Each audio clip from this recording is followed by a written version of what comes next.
Let me join the meeting so people can join us. Yeah, you're not there yet? All right. Yeah, and there's a few other things that I have to take care of, financial things. But Okay. Wow. We're all in? yeah.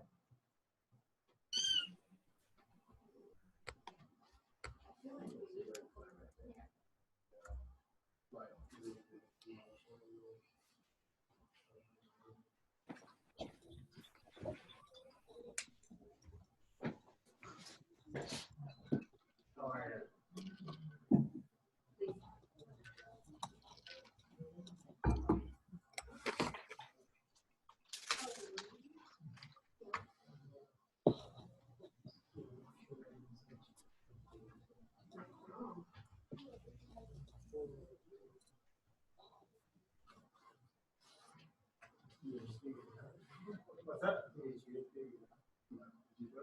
In the square. Yeah, for some reason my house is here. I live on the island stand there. Once I got stuck in, so I put jump on. Did you go through the first one?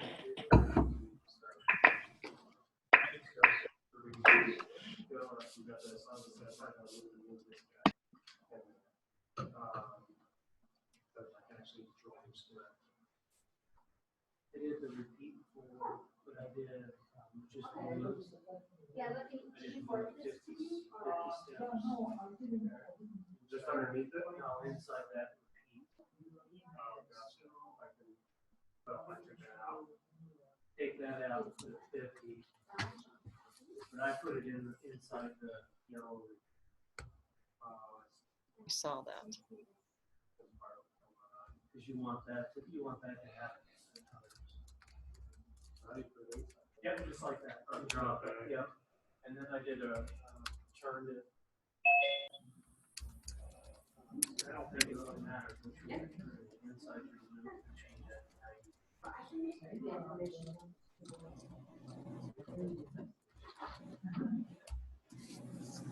And then I went and put in a control.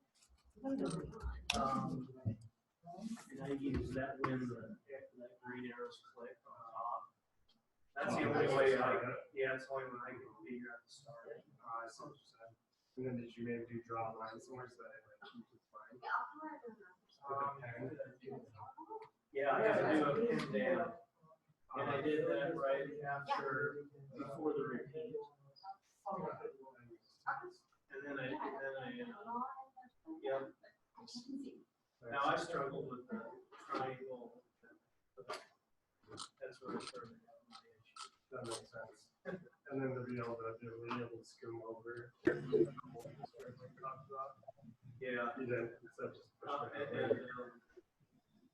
I also used. I had to get it clear. I think that's under control maybe too. No. Which one? Just it's a clear. I think it's green, so it must be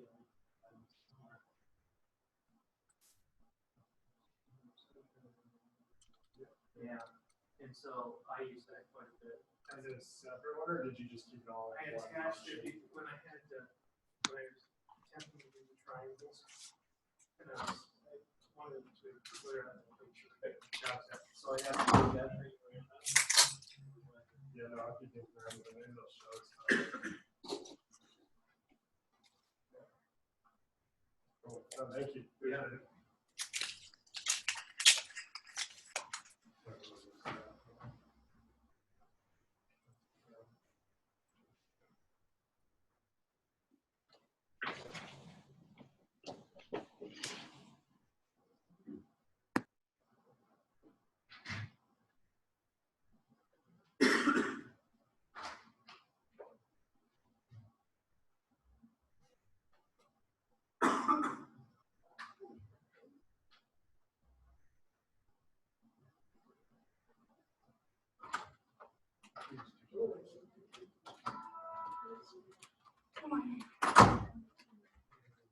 Anybody want a donut? I don't know if I have some. You brought the healthy. Yeah, I was like, I think there's healthy people, but I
Not what I wanted you to do. There we go.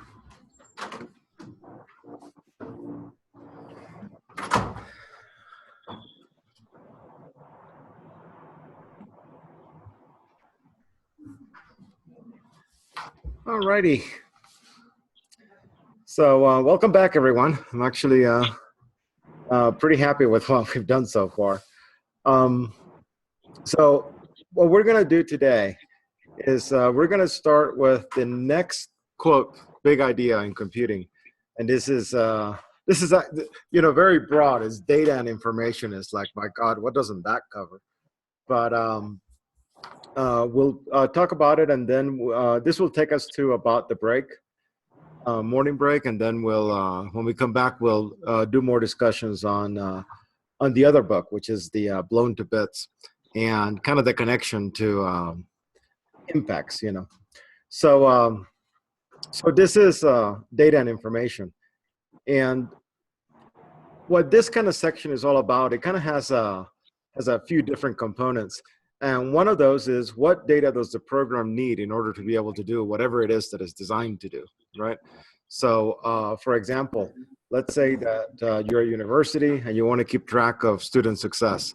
And so you want to be able to predict what students are going to do well, which students might need help, so that you can target, help opportunities to students, right? So what data do you need to be able to do that, right? And often what will happen is that you'll think, oh, this is the data that we need. You'll collect it in some way, right? And 10 years down the road, you realize, oh, if only we had such and such, because we didn't collect that, and that would have really helped us, right? So that's what the context for this, okay? Now, some of the other things that are kind of covered in this have to do with file formats, okay? So if you think that the data that you want is simply text, then we've already done that, just strings will do. So ASCII or UTF-8, we talked about yesterday. If you think that you might need to have images, photographs, right? then we need some kind of a file format that handles images, right? And we have things like JPEG and PNG, for example, that are used a lot on the internet. You might think that you need audio, right? So now we need some kind of an audio file, and that's just, again, just a format to store data. And you might consider, movies, right? Video clips and so on. So now you need some kind of an animation file format. So that's also part of what we're talking about here. And the last kind of topic, I guess, is the trade-offs, because the College Board really emphasizes the fact that when you're dealing with data, there's always trade-offs to be made. And that can be as simple as this. What do we want to store about each student? Well, how about everything? Because I don't know what we need. Okay, that's fine. You can do that. And then you're going to need a lot more storage space, right, to be able to store all that. And it's not just storage space. It also means that it's going to be take longer to find information because there's more places to search. And it'll also mean that you're more liable to, well, what if security breaks down and somebody accesses that data, right? So those are the kind of trade-offs that the College Board cares about, okay? Now, when I talk about data, I like to make this point, and it actually makes my students in computer science pretty upset when I say this, and that is that data is more important than programs, right? And the reason they get upset is because they're spending 4 years of their life learning how to write really cool programs, and then I tell them, yeah, actually it's the data that's really cool, not the code. And they're like, that's not right. We're programmers, right? So just to give you some examples with that, think of like machine learning, right? So where does machine learning come in? If you have a car that has things like lane departure warnings, or can keep track, for example, of what the current speed limit is and things like that, chances are that the reason that car does that is because of machine learning, okay? And with machine learning, you don't actually program the computer to do something. You simply show it lots of examples, okay? You show it lots of examples, and then the computer itself kind of tries to, quote, learn from those examples.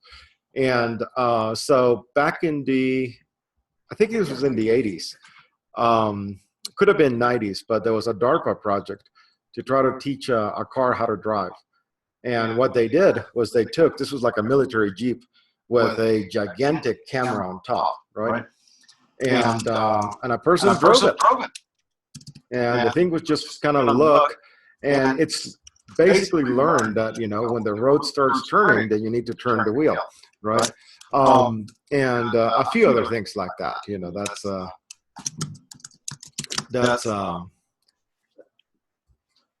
that's kind of what I want to say about machine learning without getting into any of the technical details, okay? But the point is that the algorithms, which at that time were the important part, right? How can we actually make it so that a machine can learn? Those are done, those are written, okay? So you can download them from the internet. Google actually used what they do for machine learning and made it available for everybody. They said, here, use this routine and you use the exact same code that we have. What matters is the examples, right? It's the data that you're actually showing the computer so that they can learn. So when they set this thing loose and said, okay, let's see if you learn how to drive, it actually did really well, except they only took it in back rows. So there were always just 2-lane rows. And when they took it in something that had 4 lanes, it freaked out. I don't know what to do. Right? So there's the data is actually what makes the difference, not the code, right? The code you just download and run. So that's kind of an extreme example, which has to do with machine learning. But it's also true for I guess what I would call normal users. And like I have my laptop, and my laptop is one of my most prized possessions.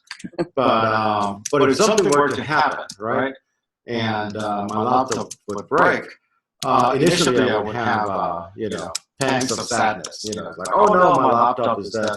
That will get quickly overtaken by the realization that this is an opportunity to get a new and faster laptop.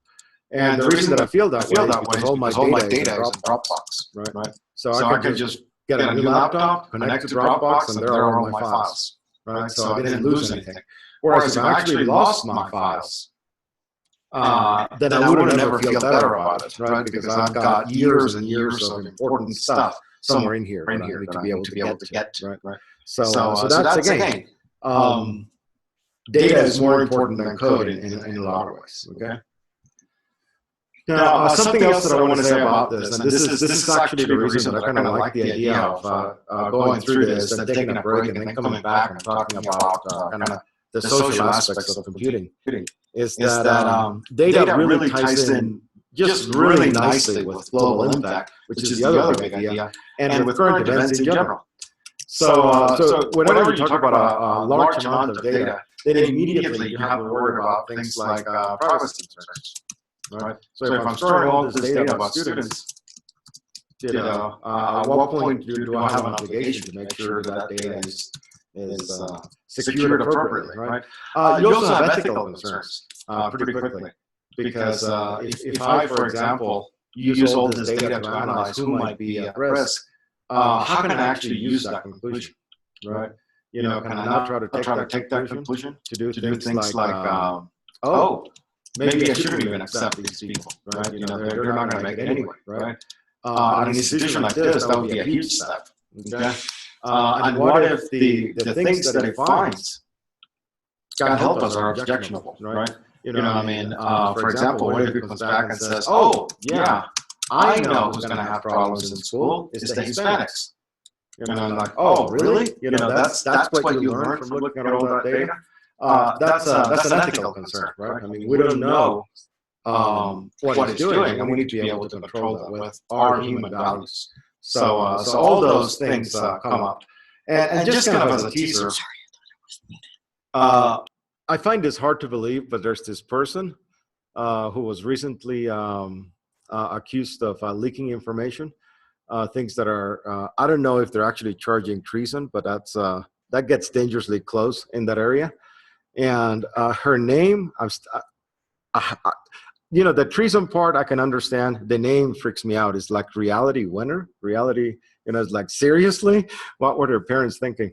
But anyway, so Reality Winner had pangs of conscience that made her release information that was classified. This is a crime, right? We can talk about whether it's right or wrong, but the interesting thing to me is, how was Reality Winner caught, and so easily, right? And the answer is that she printed the documents at a work printer, right? And then released those. And unbeknownst to her, the printer doesn't just print your file, it also prints some yellow dots in it, like a barcode that actually identifies the exact printer that printed this document. So they, it's like, okay, let's form an investigation to find this person. They took the printout, they, did the filters so they could see the yellow dots. They got the pattern, and then they said, where is this printer located? Done, right? So, that's the kind of thing that you can look at and go, okay, that's nice, right? So here's some data that actually helped me find this. Is that something we really want printers to do? I mean, how are people supposed to, blow whistles, if they can be tracked so easily, right? So that's a connection to something that's happening, right now. And that's part of what I like about this stuff. It's harder to make those kind of connections when you're dealing with things like algorithms, right? It's like, yeah, binary search is really cool, but it hasn't done something that made it to the news in the last, however many decades, okay? So anyway, what exactly are the concepts? For data and information, there really aren't many, okay?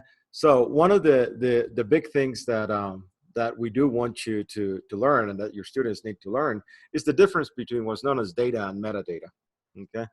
And this is something that trips a lot of people up, and it's something that's really not that hard to put your arms around, but you have to, okay?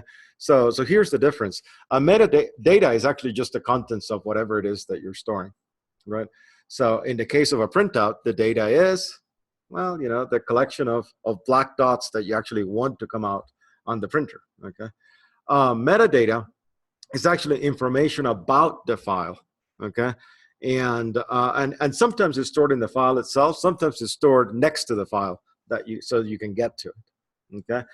And in the case of that printout, like we talked about with poor Reality Winner, the metadata was the yellow dots, right? And notice that reality was not aware of the yellow dots. Otherwise, you might have thought of a different way to make that. How would you know where that, like, I'm sorry, say that again? why would you not be aware of that? That's been on all kinds of CSI shows, with counterfeiting people, the federal government, that was a huge deal when laser first came out. Like, where did she live? Yeah. I mean, that's a good question that we have here, which is how in the world can you get through as an adult in the 21st century and not know that you can be so easily tracked, right? Yeah, that's what happens, right? You know, so a lot of people aren't aware of it.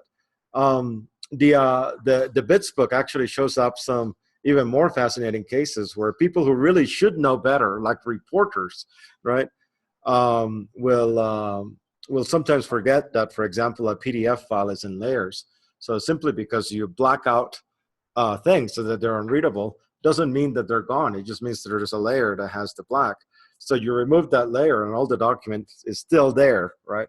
So that's part of this context, in that if you don't understand how the data is stored, you can get really surprised, right? And so that's there, okay? Now, in the distinction between data and metadata, here's just an example, and that's really the way to kind of get your hands around this. Say you have a photograph, you know, a digital photograph, then the data is going to be the colors of each pixel, right? So digital photograph, I like to think in terms of small numbers. So I think 1,000 rows and 1,000 columns.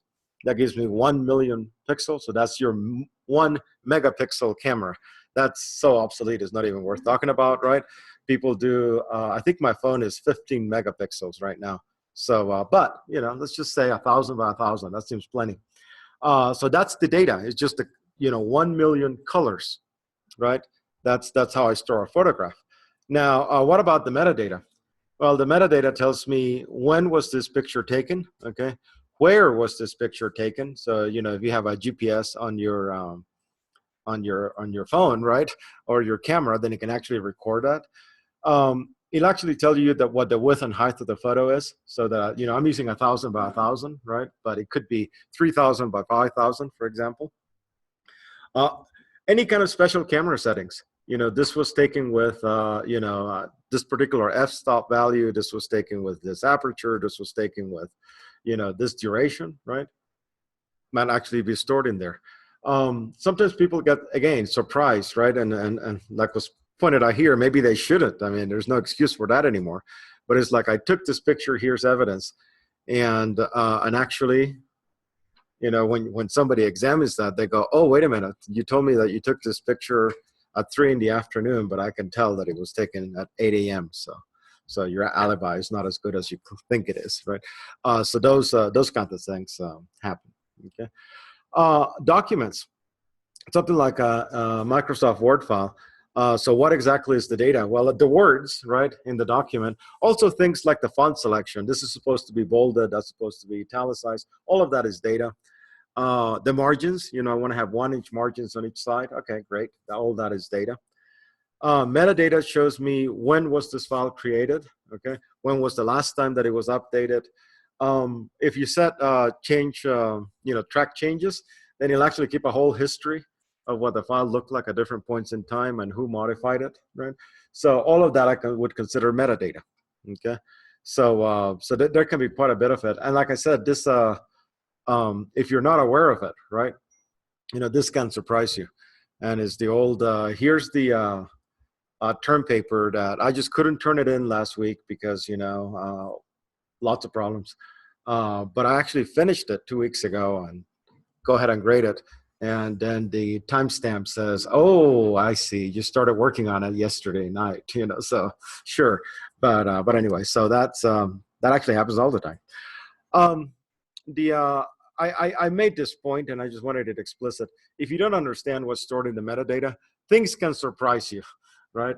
Because people can find out things about the document that you don't believe they could possibly know, right? And that's just the nature of metadata. It gives us lots of useful things that are happening without you actually doing it, right? Again, I'm going to do, I call these little spoilers. I just mentioned something that's coming up later. And one of the discussions that we'll be talking about with the Blown to Bits book has to do with the difference between kind of footprints, right? That you leave and that you're conscious of, right? Because you can see them. You know, there's a trail of things, and the things that you're not conscious of that you're leaving, right? And the metadata will usually capture those, and you're not aware that that's happening, right? Okay. Now, data and metadata are always stored in some sort of file format, okay? So here are some file formats that are pretty common. For a photo, the file might consist of these two things. First is a header that just gives you enough information so you can read the rest of the file. So for example, your header might say, oh, by the way, I am a file in the format JPEG, right? So that a reader can actually see that and go, okay, I know how to read the rest of this file. Right, this is the way the data is encoded.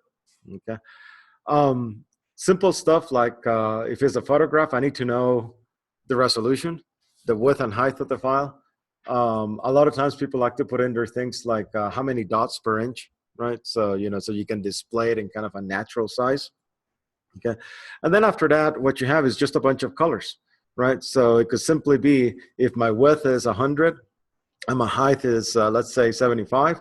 Then there will be 7,500 colors that that it will show, right? And maybe it does it a column at a time, maybe it does it a row at a time. Who knows, right? That's the file format. The file format makes those decisions. And what's nice about that is you can write some code that reads an image. Somebody else can write some code that produces an image, and you can read their image just fine, right? Even if it's totally separate pieces of code, right? Because we agreed on what the format is ahead of time, right? So the formats are really, really useful. Okay. Now, one of the formats that the College Board is really fond of, so I'll kind of emphasize it, is this, and that is, okay, so we said that it was a two-dimensional array of colors. What does a color look like, right? And the answer is that a color is simply basically three numbers, typically red, green, and blue. There's different formats for color, okay, so be aware of that. But the one that's common is just three different shades of red, green, and blue. Because of current hardware, there's typically about 256 shades for each color. Okay, the human eye can't really perceive much more than that anyway. So I doubt that there's going to be this great push to make it larger. Okay, but you have 256 shades of each color. That means that I need a byte or 8 bits for each color, red, green, and blue. So I need 3 bytes per color, okay? A lot of color formats will actually use the 4th byte for something else. For example, it might be transparency, okay?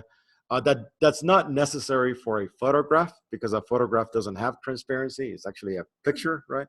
But it's pretty useful when you're in software that lets you manipulate images and stuff. So put something on top of it, okay? But anyway, let's just say that it's those 3, the red, the green, and the blue. So how do we store it? Here's one way to write it. You say RGB parentheses and then the 3 colors, red, green, and blue. Okay. Notice that these are colors between 0 and 255. Okay. So 20, 160, and 12. That is mostly going to be green. I have red is 20, green is 160. 12 is the blue information. Okay. Now that exact same color can also be written like this. This particular format was kind of made famous by HTML, okay, in the web. This is the way that colors are typically passed. So we have a hash or a pound sign. And then these are the red, so next 2 bytes, I'm sorry, next 2 characters, green following 2 characters, and blue, the remaining 2 characters, okay? And those are in hex digits. So we have 14, which is 20, okay? A0, which is 160, 0C, which is 12, right? So it's the same color, 20, 160, 12. And this is kind of a more compact way of writing it. This is more explicit, though. We're really doing a color. The College Board will possibly ask you, oh, I see something like this. How can it be interpreted as a color? You know, so you would be able to respond. Okay. Now, kind of as a segue into the next bit of understanding of data is this. Let's say that you have a 12 megapixel camera, okay? So that is 3 bytes per pixel. I got 12 million pixels. That means I need 36 million bytes of storage. Roughly speaking, I'm not counting the header. I'm just counting the actual colors, right? That's a lot. I mean, that's a big file, 36 megabytes. Okay. Let's say that you have 1,000 family photos. So we're talking 36 gigs, right? I realize the storage has become really, really inexpensive, but 36 gigs is still something that you don't quite scoff at, right? You know, that takes up a large portion of your disk. Okay. So you know, that gives you an idea of some of the problems with data. Like I said, the College Board is interested in those trade-offs. Okay, so let's kind of continue before we get to that. The big trade-off is this: the things that we need, memory, right? I want to be able to load an image into memory so that I can display it. Okay, that's something that's necessary. Storage space, I want to be able to keep 1,000 of these so that I can get to them. Network bandwidth, I want to transfer all these files over the internet so other people can see them, right? I mean, if we're talking pictures, I want to post them on Facebook. The problem is that all of this is finite, okay? And so at some point, you're going to have to ration the amount of data that you're willing to process, okay? So because of storage concerns, one of the solutions is compression. So we want to be able to take a big file, one of these, what was it, 36 megabyte files, make it smaller, okay? And of course we want it all. We want to be able to take the small file and then expand it and get back the file we started with, okay? So that's kind of the idea. There's another trade-off to be made right here. And it turns out that doing compression, you can do some stuff, but ultimately you start running into trouble. Okay, I mean, you know, it's if I could just take any file that was 36 megs and compress it so that it was only say 3 megs, right? Then shoot, I wouldn't have 36 meg files. I would just compress them, right? And of course, if I could do that, then I could take that 3 meg file and compress it even more. So now it's only 300K. And compress it again, and now it's only 30K. Obviously, this doesn't work, right? You know, you can't just compress things, make them arbitrarily small. So there's got to be some trade-offs going on. Now, one really clever trade-off that people figured out is this. What are we doing? We're putting an image file, and we're trying to make it smaller, right? And what do we want to do with the image? Oh, we want to show it to people, okay? All right, so there's going to be a human pair of eyes that is looking at this file and going, I love it. Those cats are really funny. So somehow we need to make those cats visible to a human being. Our eyes aren't that good, okay?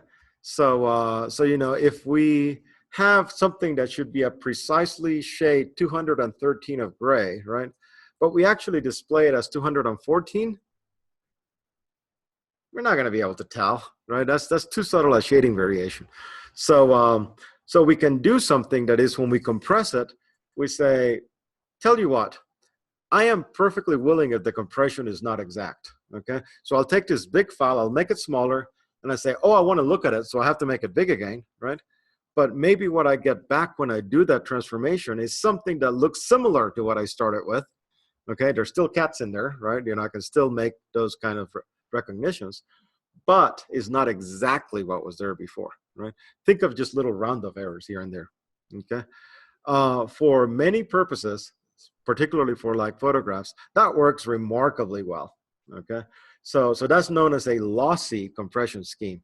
And what we mean by lossy is that we are willing to live with losing some of the information, right? Instead of exactly 213, anywhere in the 2 teens is good enough, right? And guess what? If you're willing to live with that kind of rounding error, okay, you can actually get really, really good compression, right? So that's why probably the most popular photograph file on the internet is JPEG, okay? And it is a lossy compression scheme, okay? This is not precise, but generally speaking, you can get a file that's about 10 times smaller using JPEG compression, okay? Now, in some circumstances, you say, absolutely not. I don't want to lose information when I compress, okay? So you want a lossless compression scheme.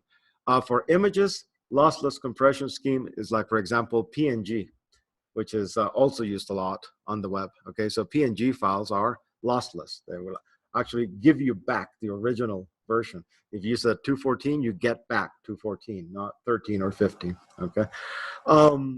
PNG files are about half the size of the original file. So half as opposed to 1/10 the size.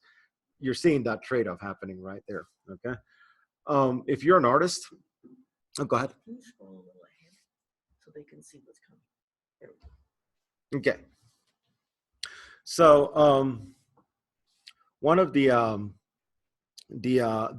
reasons why you might choose PNG as opposed to JPEG is if you have a file that's not actually a photograph, okay, but it is, for example, a high-tech design logo, okay? So if you have a high-tech design logo, what you may have is really sharp corners, right, and high contrast between areas, okay? The way that JPEG does the compression in a way that you lose a little bit of information is kind of by looking at pixels around it and doing some rounding, okay? So those sharp corners might end up being rounded corners because it'll blend the colors from the two different regions, right?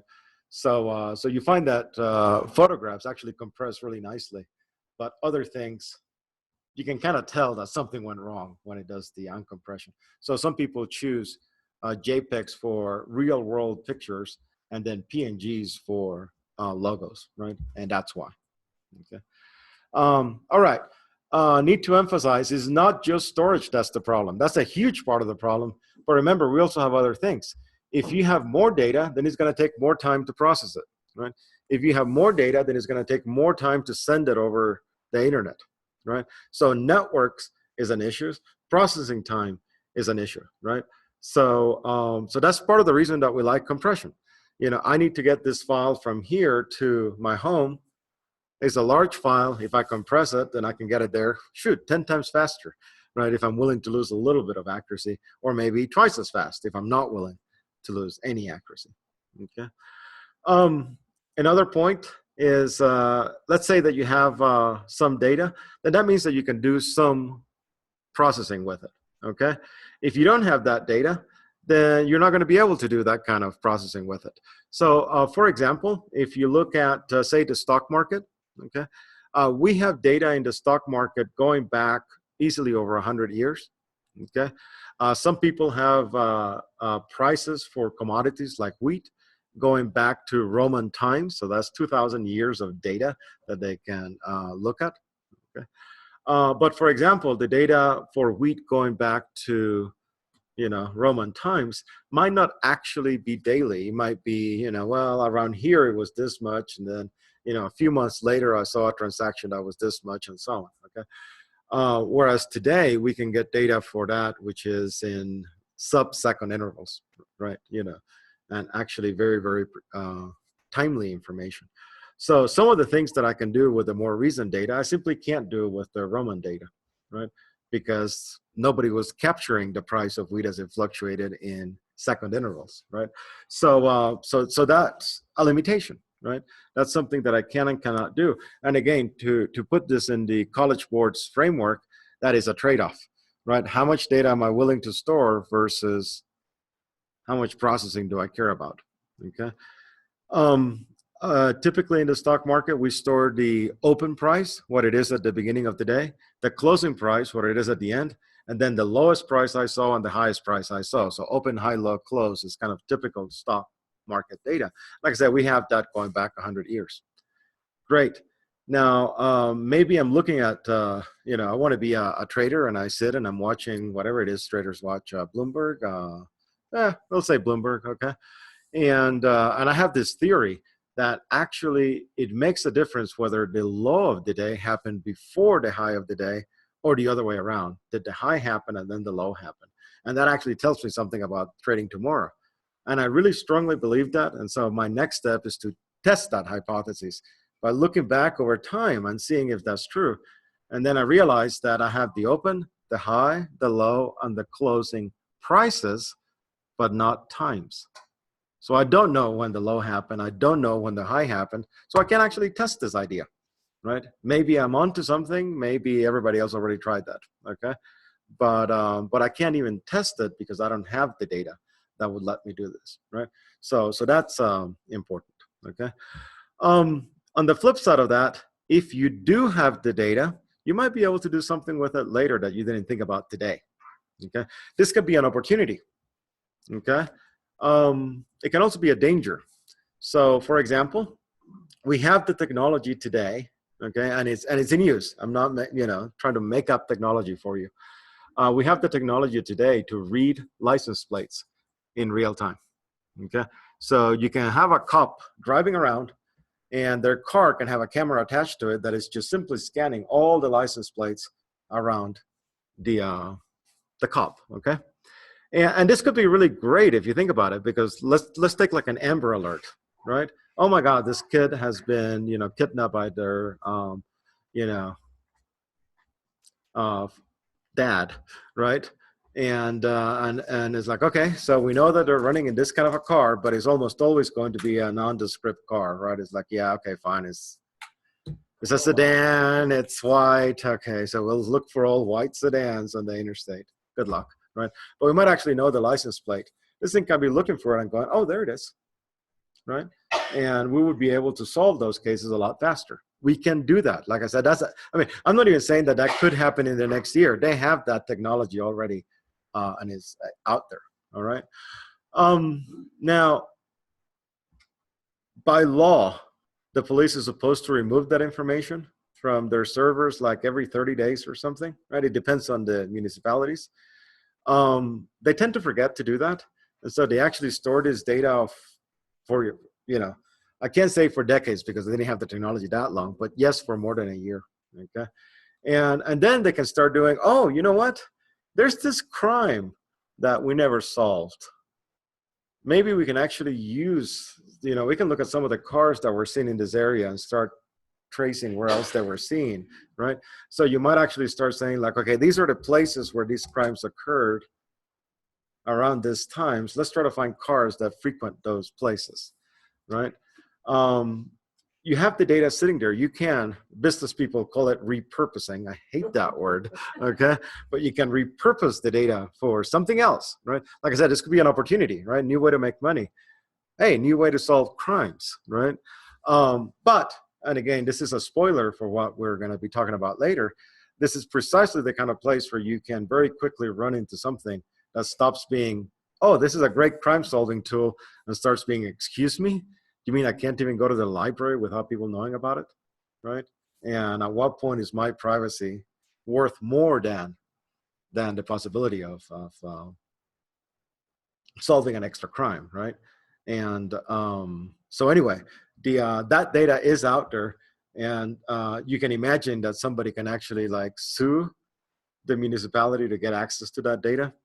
I want to prove that I'm not guilty because you'll find that my car was never there. I want to prove that my husband is guilty of cheating because all those kinds of things. It's an interesting slope. Okay.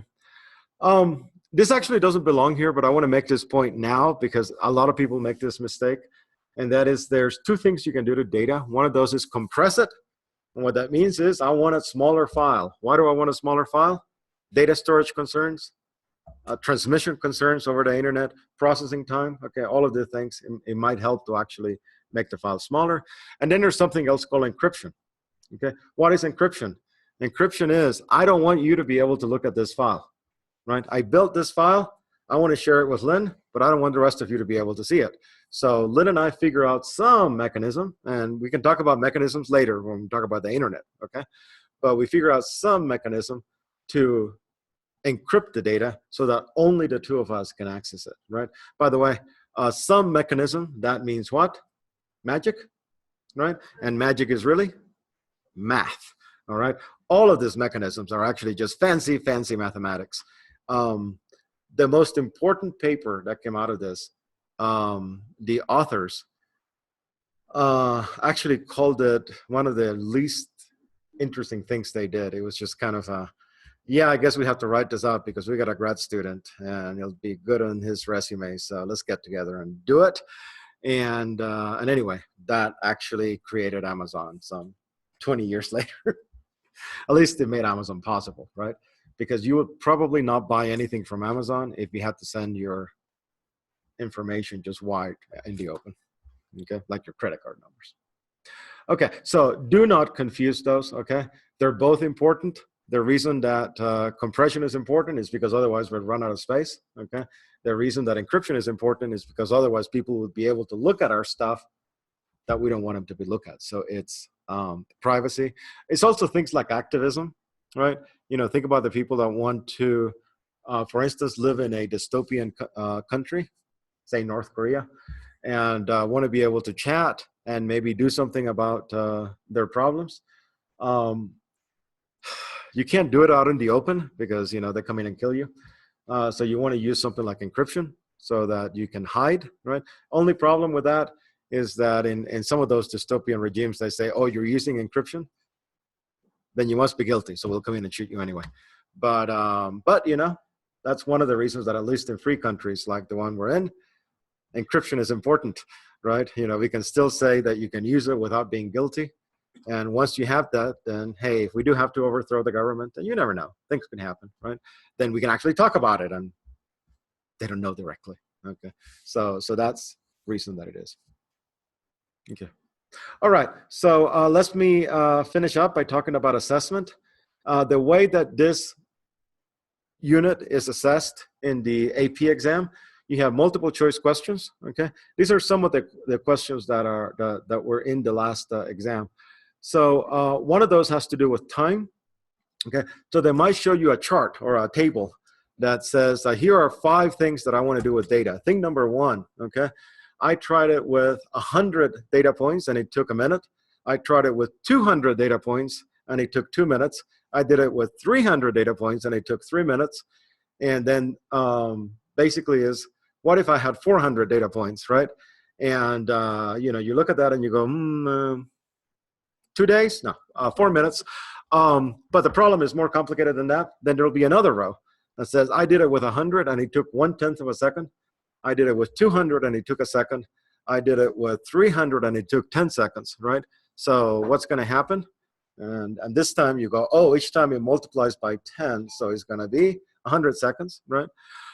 It could be, you know, there's other kinds of curves, right? So it's an exercise in extrapolation, right? You know, what do I think is going to be the next one? And then the final question could be, which one's going to take the longest? So you extrapolate on all 4 and then find the max, right? That could be a multiple choice problem, okay?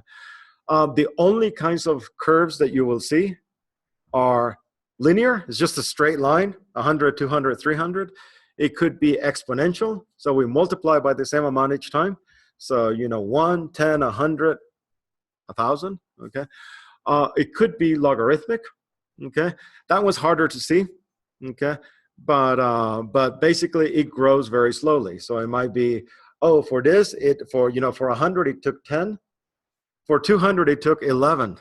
For 300, it took 12, right? And so then you extrapolate for it's going to be 13, right? So those are the only 3 curves that you will ever see in this exam. And that's because those 3 curves are every computer scientist's favorite functions. Straight lines, we like straight lines. Logs, we love logs, okay? That's because they don't grow very fast, so I can throw more data at it and it doesn't cost me as much. And the absolute enemy of all things computing is exponential, because it means that if you go just a little bit more, boom, right? You know, it just grows without bound. So those are the 3 curves that computer people know really, really well, okay? The other question, this is actually more interesting, and this is the kind of thing that you really want to practice with and give your students lots of practice with. And that is, I've collected this data, right?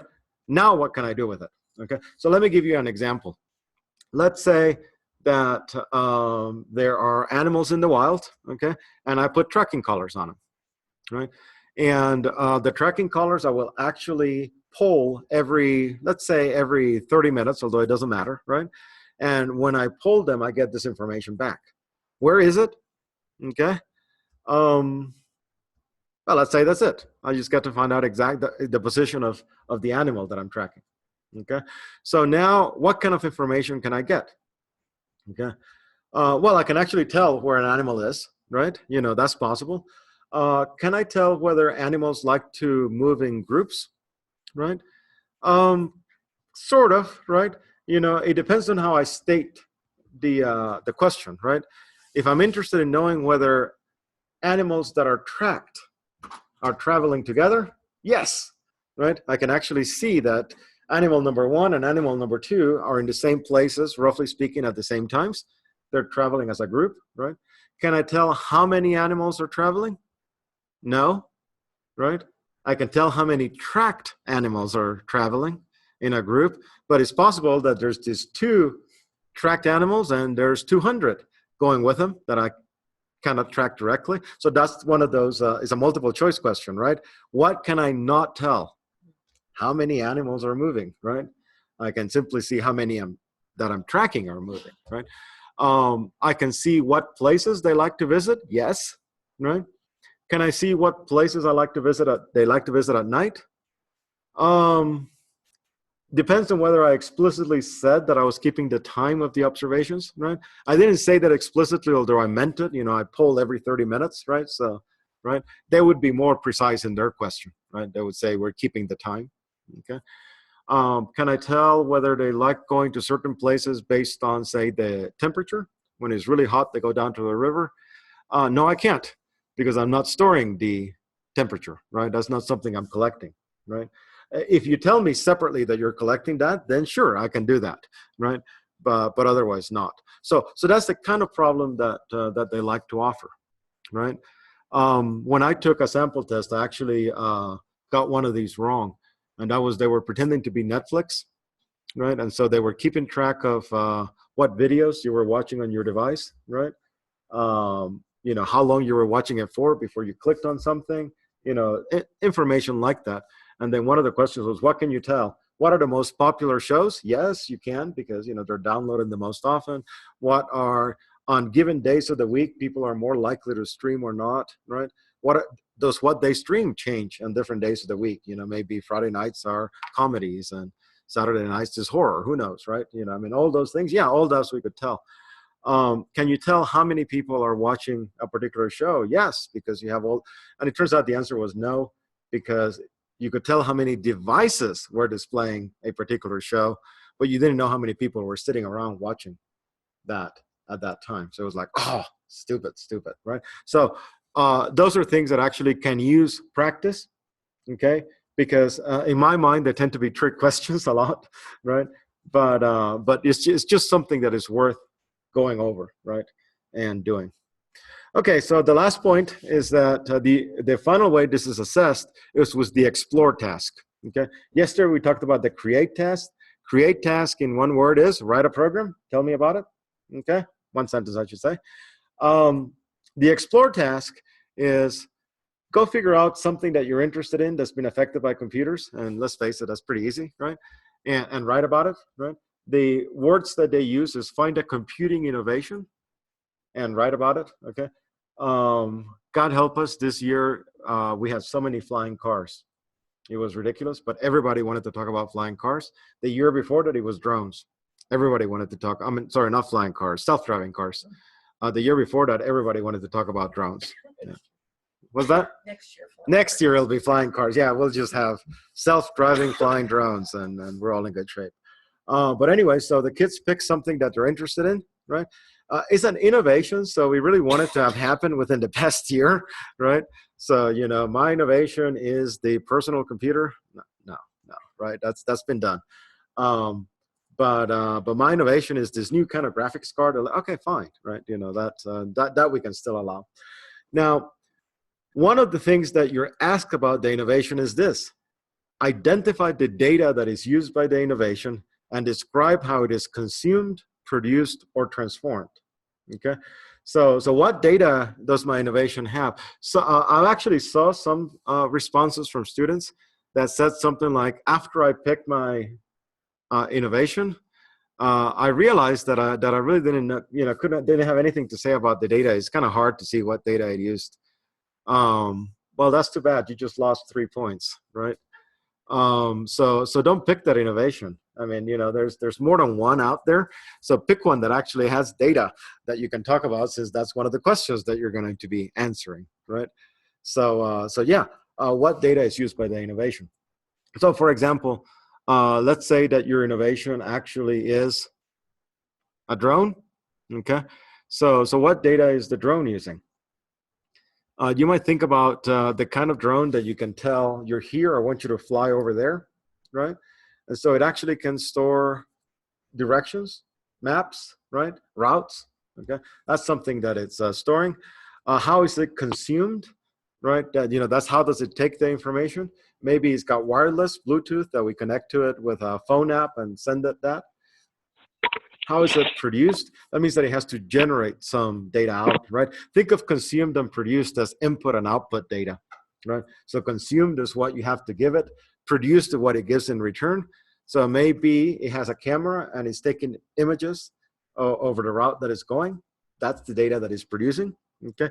Transformed, it takes that picture and then it runs it through a whole bunch of fancy image processing filters and sends it back, right?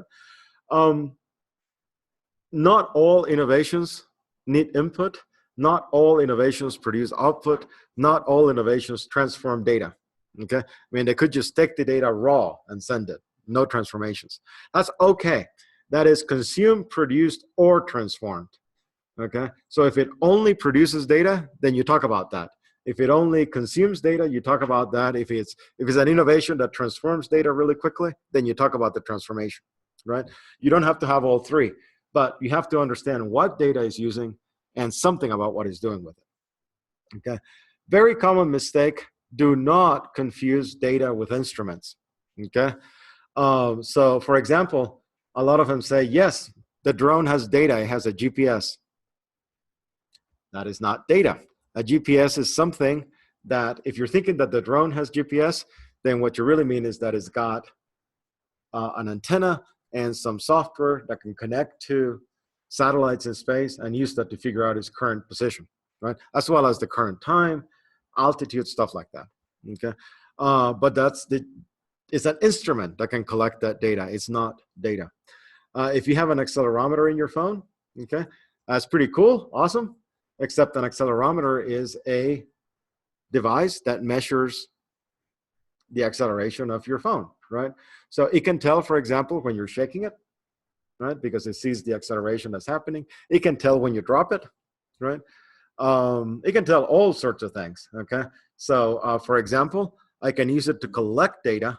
And let's say that you're working out and you're lifting weights. And so, you take your weights and you move them. If you manage to strap yourself with phones, then I can actually measure your acceleration doing that. I can then analyze it to see if you have the right posture for doing the exercises, okay? So that's the data, right? It's the actual acceleration at points in time. That's the data, it's your position at, different points in time. It is not the GPS instrument, is not the accelerometer, is not the temperature sensor, is not the humidity sensor, right? Those are all data collecting devices as opposed to data, right? I emphasize that only because a lot of kids seem to get that wrong, right? And so they're saying, yes, I have data, I have a GPS. Yes, I have data, I have a light sensor, right? No, that's your light sensor. Your data is how much light was there at a particular point in time, okay? You also need to, so there's two data related questions in the explore task. One of those is what data is it used and how is it being used, right? And the other one is identify a data storage, privacy, or security concern, okay? That needs to be related to your innovation, okay? And by the way, it shouldn't be something like the data can be hacked, right? Because the data can be hacked applies to anything, right? So it's not related to your innovation, it's not specific. So instead, what you want to do is something like, I am collecting this data. For example, I have a Fitbit tracker and it collects, my movements throughout the day, okay? Why is that bad, okay? Or rather, why is that bad? I have a concern, right? So maybe a concern is that, is a privacy issue. If somebody gets a hold of my Fitbit, they can determine that I'm a couch potato, right? And I don't want them to know that. And perhaps, but you see, that's not quite sufficient, right? That almost ties the loop because how can they determine that I'm a couch potato? Oh, they can determine my movement, my rate of movement over an entire day, and they can see that actually I'm not moving, right? So it's like, okay, so that's tied to your application. And I'm concerned about that because Well, because my health insurance company can use this and go, oh, dear me, you're not moving, we're not paying, right? So that would be a huge concern, right? So that would show a privacy concern, right? It's not just somebody stole my Fitbit, end of story. Somebody stole my Fitbit and they can download the data from it. End of story, right? Somebody stole it and determined I'm not active enough. At least it's related, but okay, somebody stole my Fitbit, related I'm not active enough, sold that information to my insurance company who then decided to drop me. Now you've tied the loop, right? Why is that a real concern? Okay, so that's the kind of information you want to give. And I actually like this question because it makes the students think, what exactly is the data that we're talking about, right? And how can this data be used for purposes other than the intended one, right? That's a really interesting question, which pushes them to actually think a little bit outside their comfort zone. All right, that's actually all I have about data and information. It's one of the big ideas in computing. These ideas are not all equally sized, okay? So abstraction is gigantic, data and information. You can spend years learning the details, like what exactly is the Microsoft Word file format. I don't recommend that you spend the years to be able to answer that question. But I do recommend that you try to capture kind of what we talked about, which is very high level. How is data used in computing? All right. So do you want to take our break now? It's a little early, but we'll do it. Okay. So let's do 15 minutes. And then when we come back, we'll shift to the kind of non-technical aspects of this course, where we talk about implications of computing and particularly the BITS book on your privacy. All right.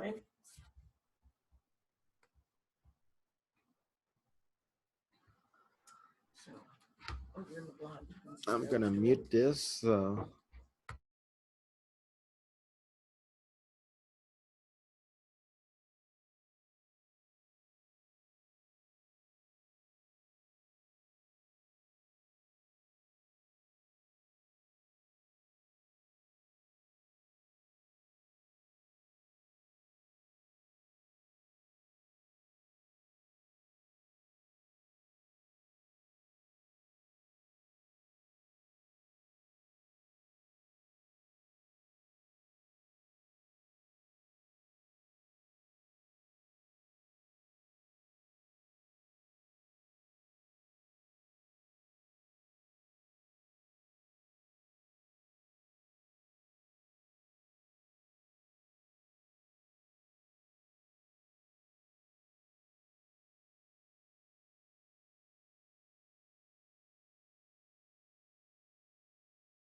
Not when I swap places.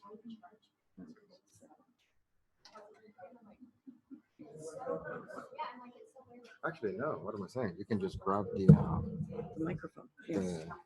the screen, right? Go for it.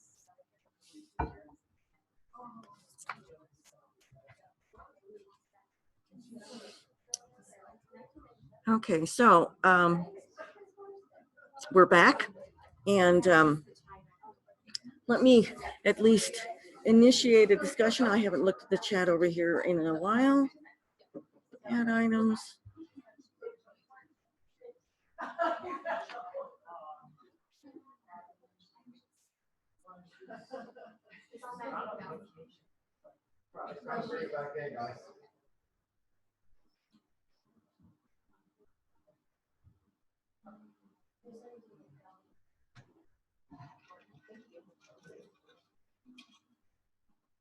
Okay. Yes, it's wonderful. This the survey and the document. One other thing that I think we're going to be able to add to our practice here, I kind of said it in the email that I sent in response to who asked that, Cheryl, is that well, we were just saying that we're going to spend like the last half hour, 45 minutes, just going around and asking or talking about the assignment, seeing what people have done and what they haven't done, you know, the things that have been tricky, even just not being able to log on to the program and do your homework, you know. So we want to get past all those things. If you're having trouble with that, not to worry, you're not the only one, believe me, and we're not expecting you to be able to do all those things.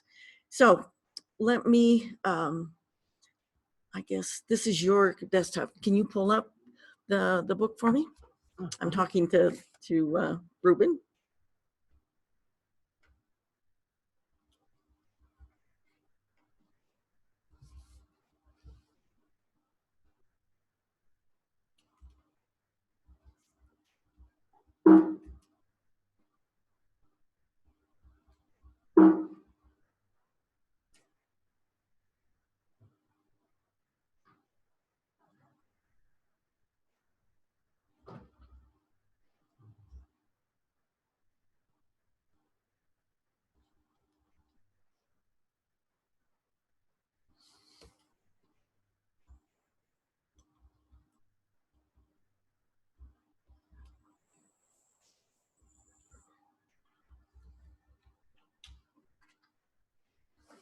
Okay. Well, I gave you the two things to think about as you were reading, and one of them is, I suppose, I'm not alone in wondering, you know, just what is it that's available about me out there? Every year or so, I Google myself just to see what's obviously there about me, and it's amazing how it's growing, and it's amazing what's not there also. I don't know. Let's start with you guys. Is that something you do? Do you wonder about it? Do you worry about it? Do you know about it? Just oops. Just there.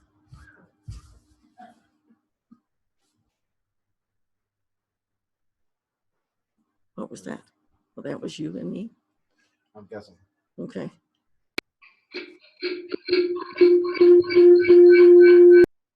This isn't going to work. I just have to talk here, don't I? Okay. So unmute yourselves. We'll be muted here. I'm sorry that the sound is crazy. Or type in the blog if that's easier for you.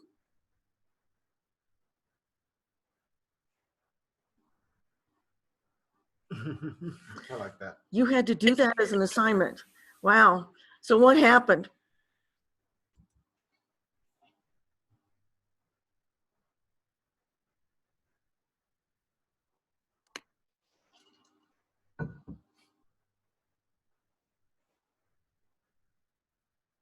Did anybody else share this? You see on the blog? about having it as an undergraduate assignment?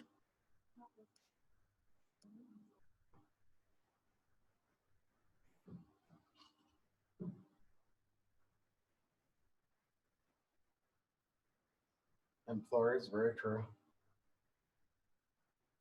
I know a faculty candidate who lost the position for that at UW. Really? It's not in my department, but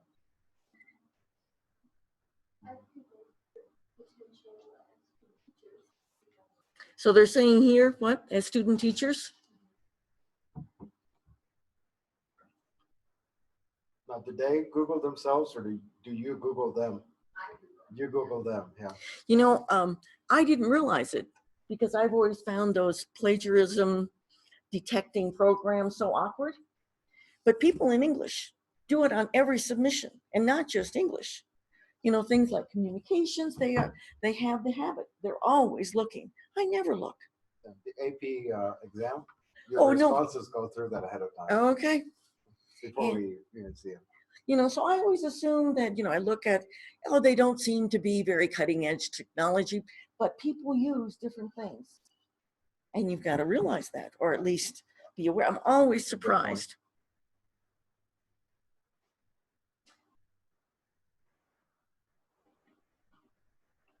That's a very good point. Yeah, to work on your presence, to take control of it.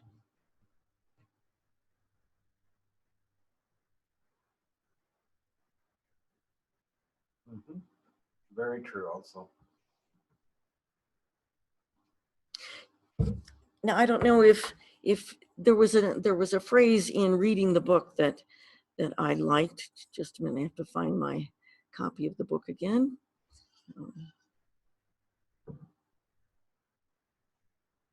It was here just a second ago. But it was something about, it was near the beginning of the chapter, and it said something about, no, that's not it. You know, for now, you have a chance to take control. 5 or 10 years from now, if you don't start taking control now, you won't have a chance to define your presence, right?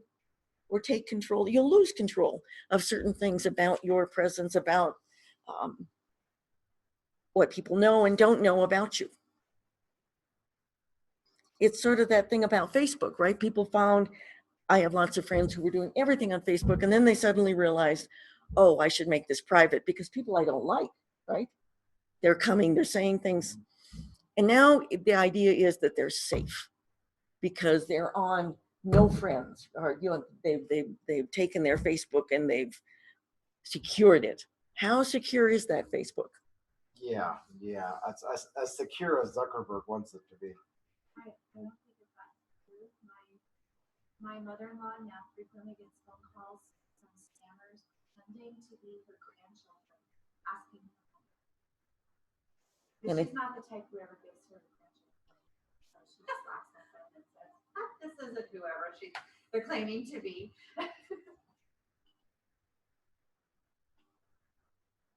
Okay, well, one of the things that was just offered here is that after, so your grandmother went on Facebook and that's when these things started, or? Yeah, she's had it happen to her periodically since she started her account on Facebook. Okay. And they do know, I mean, they know if it is the grandson. The only thing they don't always have right is the location of the grandchildren. Yeah, whether they're in Mexico or Malaysia. Yeah, because they try to pretend that it was one of her granddaughters.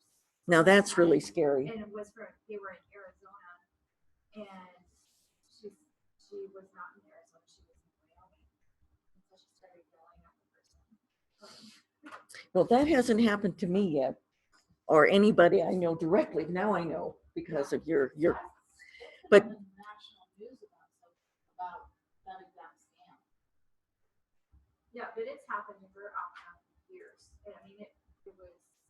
okay, so what we're talking about here is family members and how what used to be just a random kind of scam is now getting more realistic. Because if they know, maybe via Facebook, the names and the genders and the location of your grandchildren, they can make that scam seem really real. And now that people travel more, you know, if they have the right part of the world, it could be very believing. I had lots of problems last year with the IRS scam. I don't know if you've had that. Anybody? But what they do is they call. Yes, you had that one? Okay. Well, one of the things about the scam was that there's a former graduate student of the math department, and her name is Deepthi.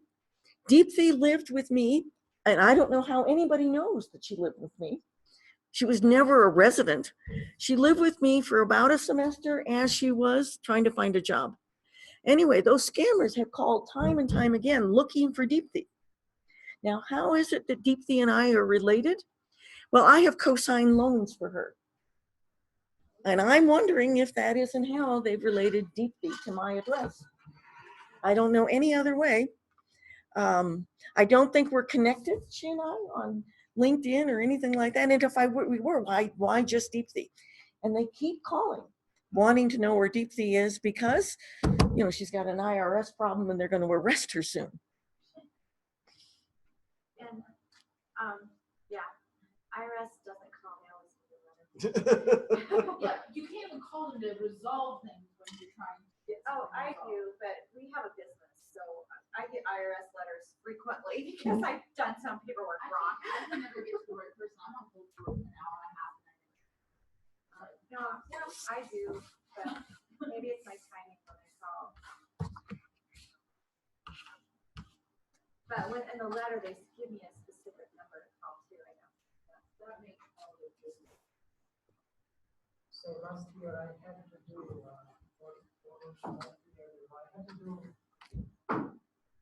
had to redo my income tax. Okay, Dan is talking about his own income tax, okay? Finally, they can give You can come over here. Very close to the mic, otherwise. is barking at me. So yeah, so I had to redo my income tax declaration just because my wife had income from another country, from abroad, and there were some complications, and I probably didn't do it right in the first place. So I had to modify it, and no later than 2 weeks after that, I get a phone call that the IRS is after me. And it was just a coincidence, but it was a very strange coincidence because I was kind of concerned about making writing the declaration again, income tax return again. So I got really scared. And probably the guy noticed. The only problem was that he had a very, very strong Indian accent. And so apparently all these scammers call from India. I get a lot of those. And now I'm better prepared. So I was going to be put in jail. And the police are going to take your house. And the police are going to do that and that. And anyway, I got really scared because of having done just a couple of weeks in the past. And so, but then I realized that it could not be real because what they did wrong was to tell me that if I paid some kind of a money right now, I'm not going to go to jail. Okay. Of And course. Well, I stayed Yeah. with I was with And so friends at my that's what I house. intended. This can't be real. Well, just keep going, see what it's about. And so at some point they told me that I had to get in my car, but not take my cell phone with me, don't let them go. Get in my car, go to Walmart, because I had to transfer the money via Walmart. Yeah, Walmart, yeah. Well, first it was supposed to be CVS, and I said, there is no CVS in my town. Well, then go to Walmart. Yeah, so that's what happens. They know everything, or maybe they didn't know. And But they I don't know. have some kind of a feeling that they knew somehow, but I might be wrong. They knew. I mean that they probably knew that I had revamped my declaration. They might have insiders, but they might not. It just might be a coincidence. Anyway, that was my story. Well, our bus had one of his accounts locked out and they sent him a fake email and said, click on this link to reset your password, blah, blah, blah. He said, look, just like, I want to say it was Facebook, it looked just like the Facebook site, but they demanded that he go and buy $100 worth of iTunes cards to put in there to get the account unlocked, and that's why he knew it was. Yeah, no, not true, not true. Want to repeat that for the Yeah, our well, folk friends out here didn't this see is it? just, why don't you come up and tell them that we ought to get the, yeah. We're trying to share, but there's only one mic. No, you're okay.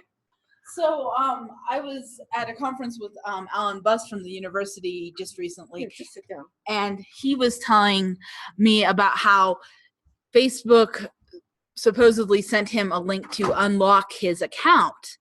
And what they did was they sent this email that took him to basically a mirror site that looked exactly like Facebook and asked him to re-put in his password and all this information. But they also made the mistake of asking him to go purchase $100 worth of iTunes cards to put into this web page before they would unlock the account. And that's why he knew it was fake. And at least in my case and in Deepthi's case, and by the way, I was just asked where my friend Deepthi lives. She lives in Powell. She's the head of the physics department Nice. at Northwest Community College. But Go ahead. I just want to yes. comment on Carla's thing. But All right, go ahead. finish your- Oh, I was just going to say, what was I going to say? I've lost it now. Go ahead. Sorry, I was a That's okay. terrible interrupter. I apologize. Actually, I wanted, Carla makes a good point in the chat and says that, some particular bit of information, don't really care what it is now, but it's, housing records, stuff like that. You can actually just get online and there's information that seems wildly private, right? But it actually was never private. It was always public. It's just that you had to go through hoops to be able to get it before. I mean, you have to actually physically go to the courthouse and get records and so on, whereas now you can get it online. So it seems to be like not a big difference. It's just a difference in scale as opposed to a totally different kind of thing. But it really is a different kind of thing, right? So sometimes, and this is something that the first chapter in this book actually talks about really well, is that a lot of an old thing can actually be a new thing, right? It doesn't have to be totally radically different. It can effectively be different and new and have different properties simply because now it's easier to get. And that's part of what we have to deal with. I mean, computers do make a lot of information much more readily accessible than it used to be. And just the thought, well, we could do it before. Yeah. It's actually not very satisfying because, you could do the scams before, but it was really hard to get all the information. That's right. So it might actually to be know if easier. there's ever been an FBI investigation Right. about you. That's, in theory, something you should be able to look at. Mm-hmm. You go there Tell and me then how. find the information, Yeah. right? But, that actually takes effort, right? So it's easier to make money by working.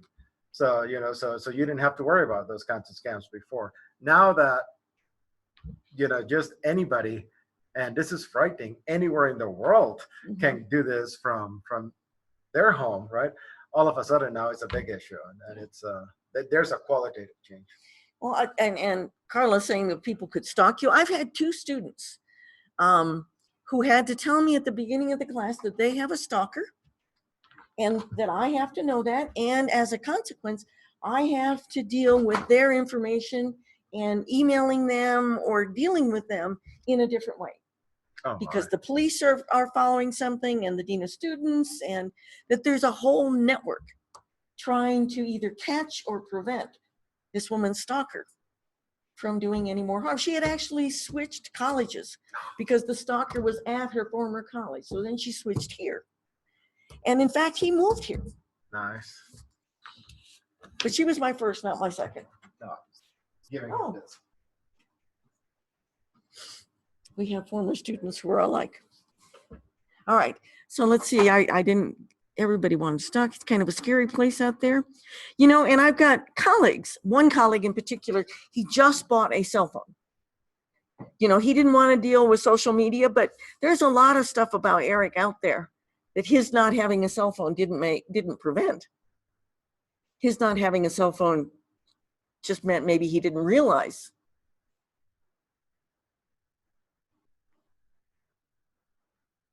Neighbors' taxes are available.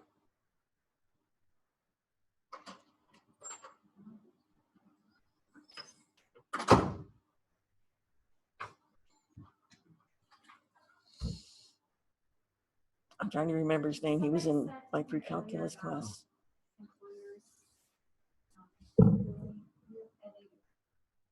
What? I said, somebody said about employers doing, they do. They do it because they're. Why don't you come over here? Then I don't have to repeat what you're saying or summarize.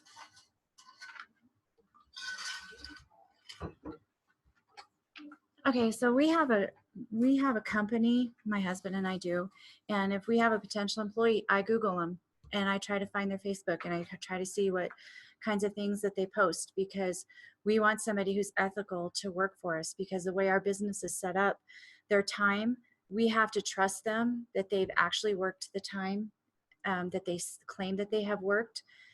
So we are looking for people who are honest, and I'm not the only one who does that. The class I went to last week, we had a discussion panel, and the employers on there, and even the professor at Bismarck State College with the programs of students, he Googled his students before he let them in the program, and they did it for the same reasons. They want to make sure that who they have is somebody that's going to be a fit with their company, that they're going to be, they're looking for people who are ethical, and they don't want somebody constantly posting, how many parties they went to the last weekend. That's not necessarily somebody who's going to be able to make it in their program. If that's a habit that they're constantly saying, oh, we did, they're going to be looking at that going, well, is this person going to make it to class on time? Or is this person going to make it to work on time? They look for those kinds of things, and that's why employers do that. So I actually want to follow up on that, because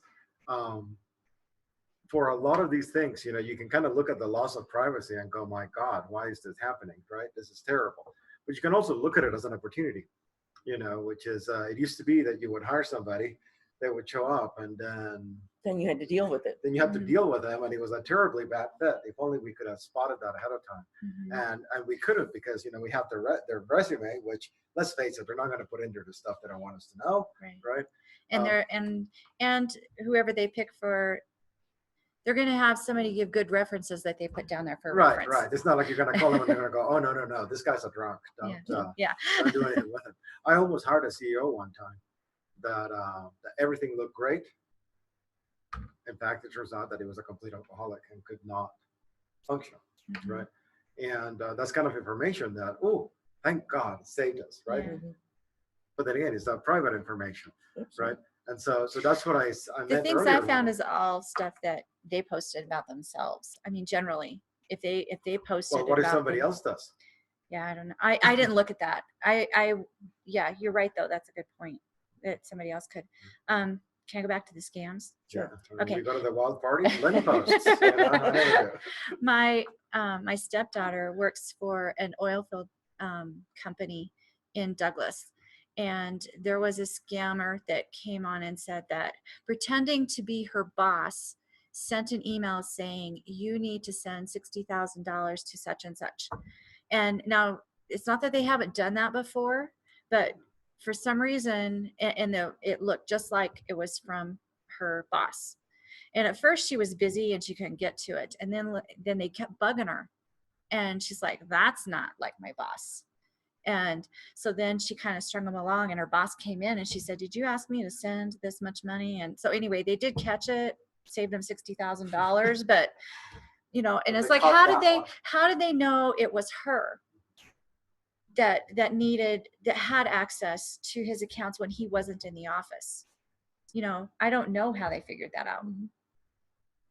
So that was kind of strange. Anyway, thank you. Well, 2 employers or ex-employers. Now, what was it that the rural school, I think we missed part of what you were saying. Was it Troy? Yeah, you don't say it here, why we react so strongly to the NSA gathering metadata. I think it's more of that thing, you know, whatever bad thing it is, it can't happen to us until it does. Yeah. And we think we know so much. At the I was thinking about all of this. I'm on 2 committees at the university, and they involve administrators. I have learned the most surprising things that administrators at this university do because of FERPA. If a student texts them or emails them from an email not with the UWYO extension, they will not respond. Interesting. That's the way they deal with that. Yeah, you know, so if you're ever upset because you emailed somebody in the university administration not using a UWYO email and you never heard from them, they do that as a matter of principle. They should actually There should be a message. disseminate that information so people know That's they're right. not being rude. Well, and when I keep learning things like this and I said, you know, how would I know that? I'm one of the few faculty members who's on this committee. Yeah. And they said, well, it's posted. And I said, where is it posted? Where is it posted? And then it usually turns out that it's not posted anymore or it got wiped off or so there's that other side, people trying to protect you. And they end up doing the strangest things. I also was recently on a academic dishonesty panel. And well, I was on 2. One, we ruled in favor of the student, and another one we ruled not in favor of the student. But in both cases, the other people on the panel, they never looked the student up. I looked the student up. And in the last case, the student had told us that he was doing just fine. He was an excellent student. This is the first time he'd been at risk. I looked, he had never been off suspension or probation. And he'd been here years. Every semester he was on suspension or probation. It wasn't a first time occurrence. And that was what maybe was so compelling about him. He claimed that, oh, you know, I'm ready to graduate. No, you're not. You're not ready to graduate. And nobody looked it up. I don't know why. Anyway, now what else? Protocol must change to safeguard. You know, and to follow up on the administrator emails, that's actually, you know, it's not just FERPA, but for example, if you're in a bank, you know, you have to conduct your business through the official email because everything you send to a client is kept and has to be kept. If you use the other channels to communicate, like say Twitter or, you know, Facebook or something, right, that, you know, your clients or friends, then that There's could a gap. actually be insider, well, it could be insider trading, right? You know, because it could be, oh, with the information that I have, I know that interest rates are going to go down, right? And if I just mention that to you, even if I have no personal gain, I'm now liable for insider trading. My firm is now liable for insider trading. And so they restrict all those kinds of messaging in Wall Street. And it's kind of interesting, you know. So Troy, what have you done in your school to address the problem you talked about, you know, that the kids want to be, it's a source of pride and knowing the school?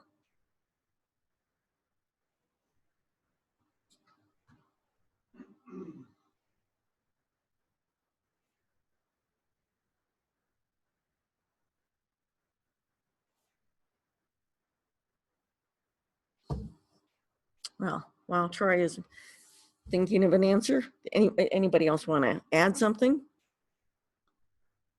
And maybe we can be more specific. What is it that most frightens you? I mean, after a while, we get used to the IRS scams, right? And we get used to somebody wrote about me. My sister owns a restaurant. You know, it just kills me every time I go on Yelp because there's somebody who has blackballed my sister and it just never goes away. Okay, so I hope nobody uses Yelp. My sister's restaurant is really a terrific place. But there it is. We went to the Dominican. There was, I set up an advance transportation for us. And the guy that we had was awesome. I mean, he was really good. He gave us, asked and answered any question. He got tour guides for after I got back, I wasn't using Yelp, I was using what is one of those other travel apps? TripAdvisor, yeah. I used TripAdvisor, and somebody got on there and was just like slamming him and telling how terrible he was, and that the van was really old and everything. Well, the place we were staying, we used one of their van services one time. That one was junk. It was awful. There was no air conditioning, or and it was all tore up on the inside of it. And his van was always clean. And anyway, so I went on there and I said, I think you have the wrong company, because there was another name of another company that was similar to the one that I used. And I went back, but you have to be willing to go back and say, to have somebody come and do that. And I just did that for him, because I thought he shouldn't be blackballed whenever I'm pretty sure it wasn't his company. From the way they described everything, I was like, no way, that was not the guy that we got with. Yeah, Cheryl. And I don't know if she has anybody that does that for her.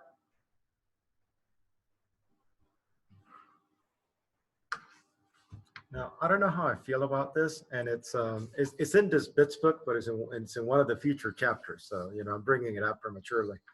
But one of the things that it talks about is expectations to privacy. And if you go back to Thoreau's time, for example, privacy was a big deal, right? And you could almost define it as the right to be left alone. You have absolutely no right to know anything about me, period, unless I explicitly tell you. And what it says is how that doctrine basically doesn't carry over to the modern world, because we can't help it. All the information is out there and available to everyone, right? So one of the proposals is to change that. And instead of thinking in terms of nobody should know these things about you, think of it in terms of nobody can act on this knowledge, right? An example of that, let's say you have diabetes, right?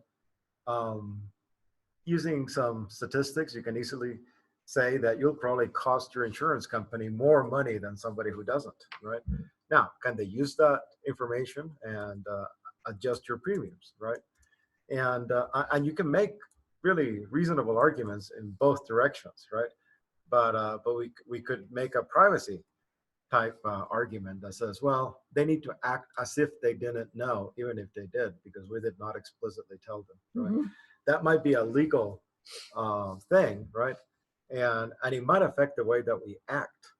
Like it used to be common to put pictures on resumes, right? I mean, that was actually part of the template, and they still do that in Europe.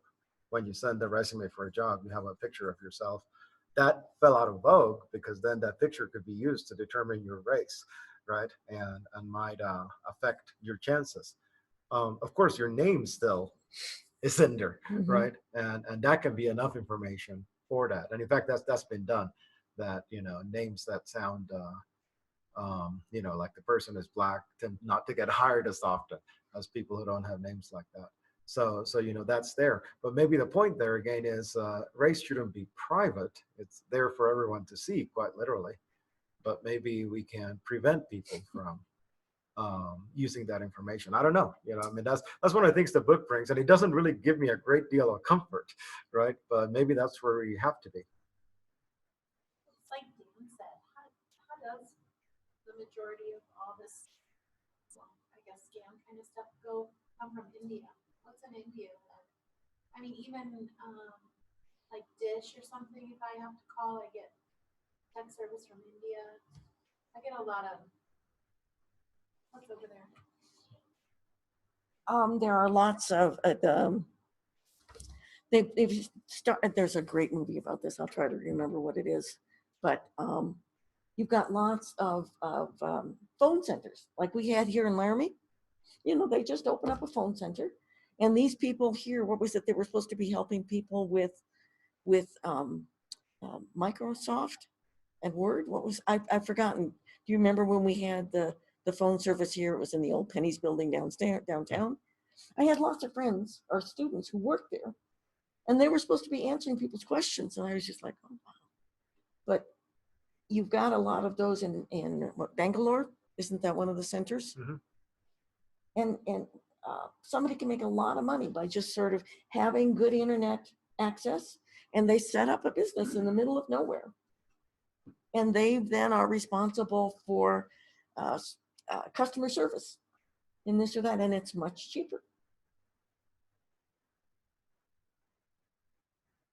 So a lot of major companies here switch their service centers to India. Yeah.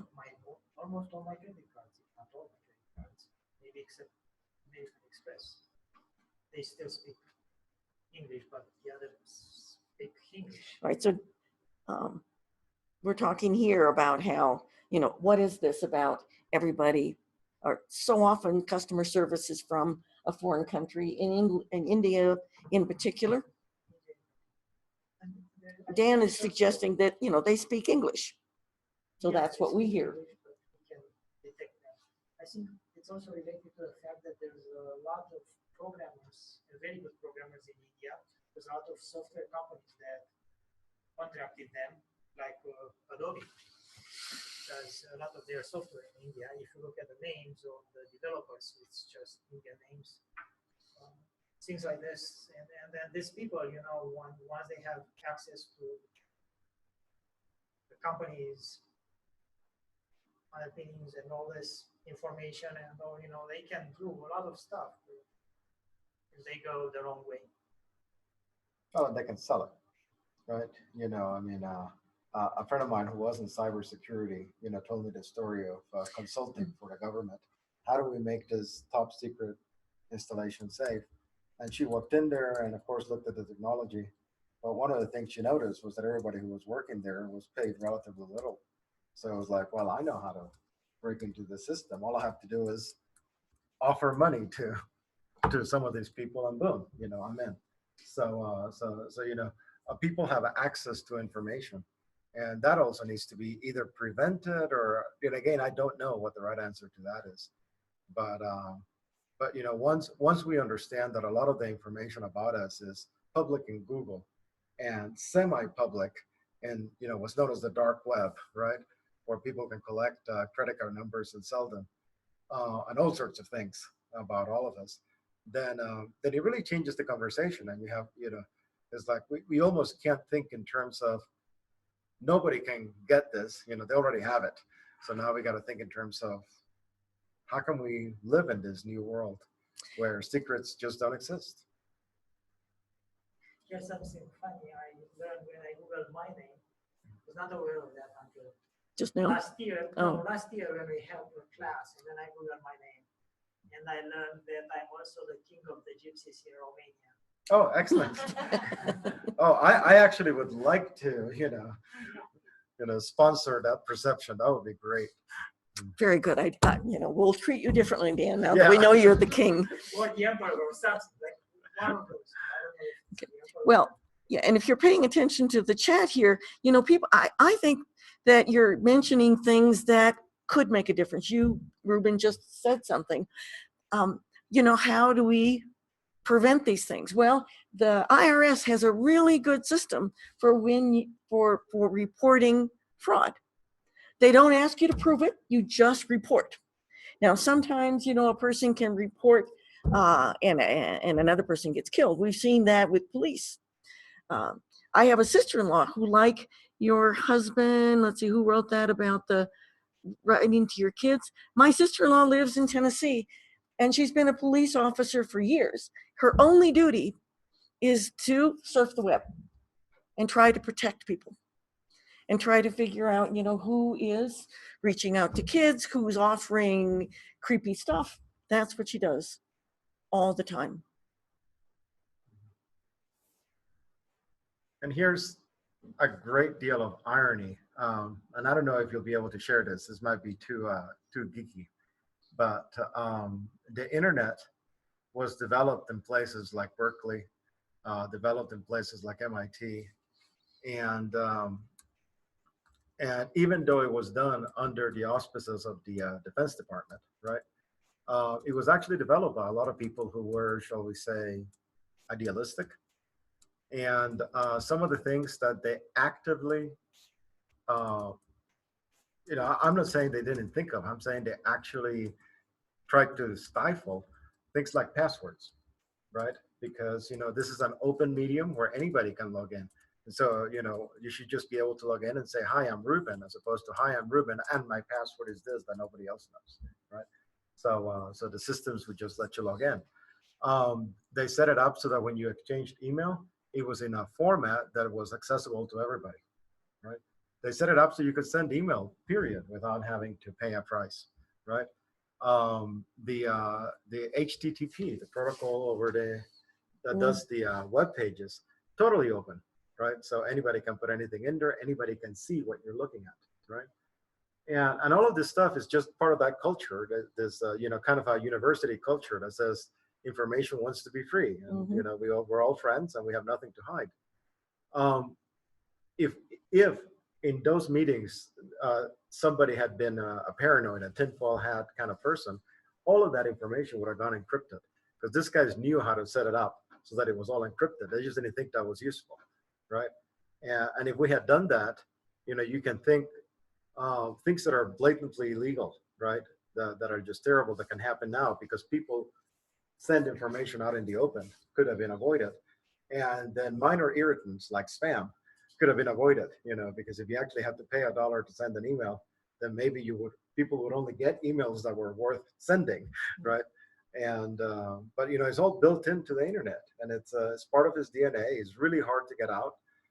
Now people want to write systems that have quote end-to-end encryption, right?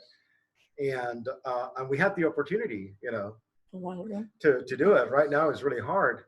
And here's what's even better. Now that we're trying to add it, and lots of people are saying, oh, in the name of cybersecurity, phone calls should be encrypted. All of this should be encrypted. Governments, say for example, the government of the United Kingdom, which is reeling from all sorts of terrorist attacks, right? The Prime Minister, Theresa May, says, no, I need to be able to listen in on every conversation, because that's the only way I'll be able to defeat the terrorists. So it's like, in a certain sense, we don't even want to be protected, right? We want this to be wide open so that we can catch the bad guys, or so that it's more convenient, or so that, lots of reasons why we're willing to give up privacy, until and unless somebody figures out, wait a minute, you can tell how much I pay for my house? That's not right. Everything else is okay, but not that, right? You can tell how much money I make? No, but except for those kind of gut reactions, right? All the information is there. Even when Snowden came out and said, look, this is what the NSA is collecting, a lot good, right? Is that yours? No, it's not mine. And now, some of those same people, right? Administrations change, right? Shirley, are you trying to talk? No, I'm not. Sorry, I was just trying to turn it off. My apologies. No, that's okay. Yeah. All right. So, now we have people that are actually saying, oh, it's terrible that the government is storing this information. The only thing that changed was the administration, right? But it's the exact same technology. In fact, it's the same people using the same technology. So I don't know. I mean, I'm not optimistic that we can change this tide. It's like, it's too late. It's a new world, and we just have to learn what the new rules are. That's my opinion. I don't know.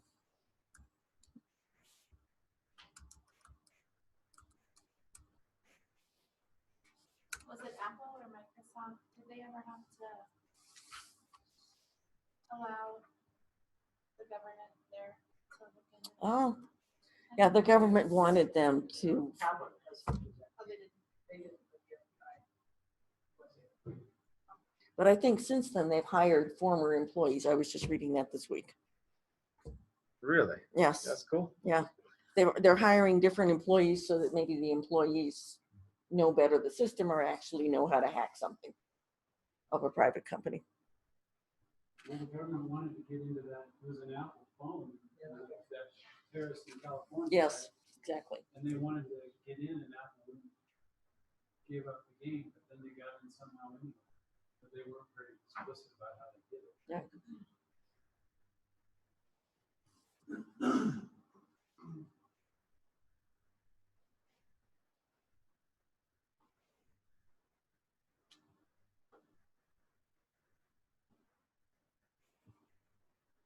Yeah, the question I asked was this, I thought it was a great movie. And the books were great, but it was the girl with the dragon tattoo. Oh, yeah. And she's a super nerd, right? But it's all about how she could get into things and really screw the bad guys in such a fantastic way, right? Yeah, and you're rooting for her until you realize, wait a minute.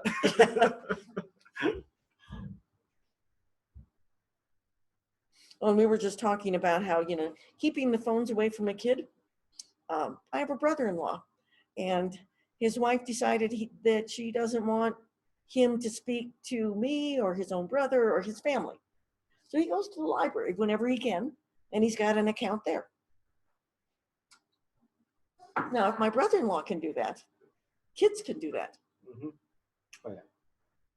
You know, I mean, there is no stopping it. At least I don't think there is. You know, the cat's way out of the bag, and only now are people starting to think about what does it mean. Well, George, you're asking a decent question. Is it an advantage or a disadvantage to be a Luddite? I think one of the messages of this chapter is you're at great risk if you continue to be a Luddite, right? That Well, you can take some control, at least you can be more aware. And I think I think that statement is true. If you're not a Luddite, then you're at great risk, right? Mm-hmm. The flip side of that, of course, is that being a Luddite has its own costs, Mm-hmm. right? And a lot of what, I mean, the reason we're in the place we are today is because we chose it, right? You know, we said, oh, absolutely, give me the discount card, right? So that you can reward me because I'm a loyal customer, right? And you're not thinking, oh, so now you know everything that I purchase at the store. Great, right? You know, we thought it's a good trade-off. I get 10% off certain items in certain days. I love Amazon, right? Amazon knows more about me than I know about myself. And maybe now I feel uncomfortable about that, but I certainly never did up to No, here. absolutely. You know, it's like, no, this is great. You mean I can order it and they send it to my door? Great.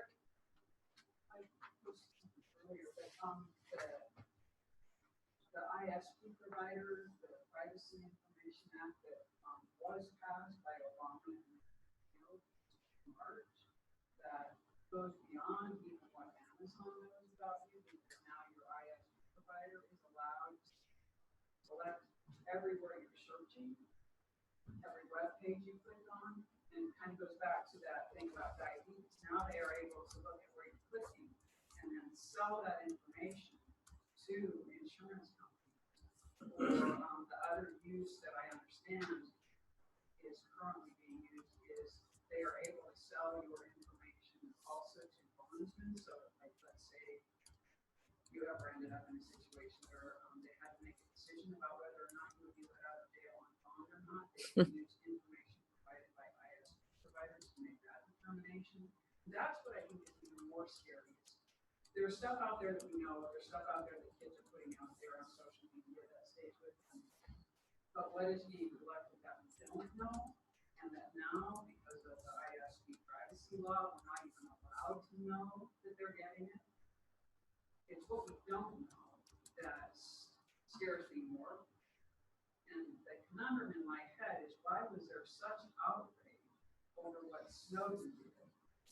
And there was absolute silence when the ISP privacy law. I don't know why we feel so strongly about one thing and we are willing to just quietly sit by and let the other thing go. So what was being said here is that, you know, I think you posted something like this before, right? That why were we so outraged and still outraged by Snowden and what he released? And this recent loosening of regulations, why didn't we talk about it? Why didn't anybody say something? Why didn't we, you know, have a bigger reaction?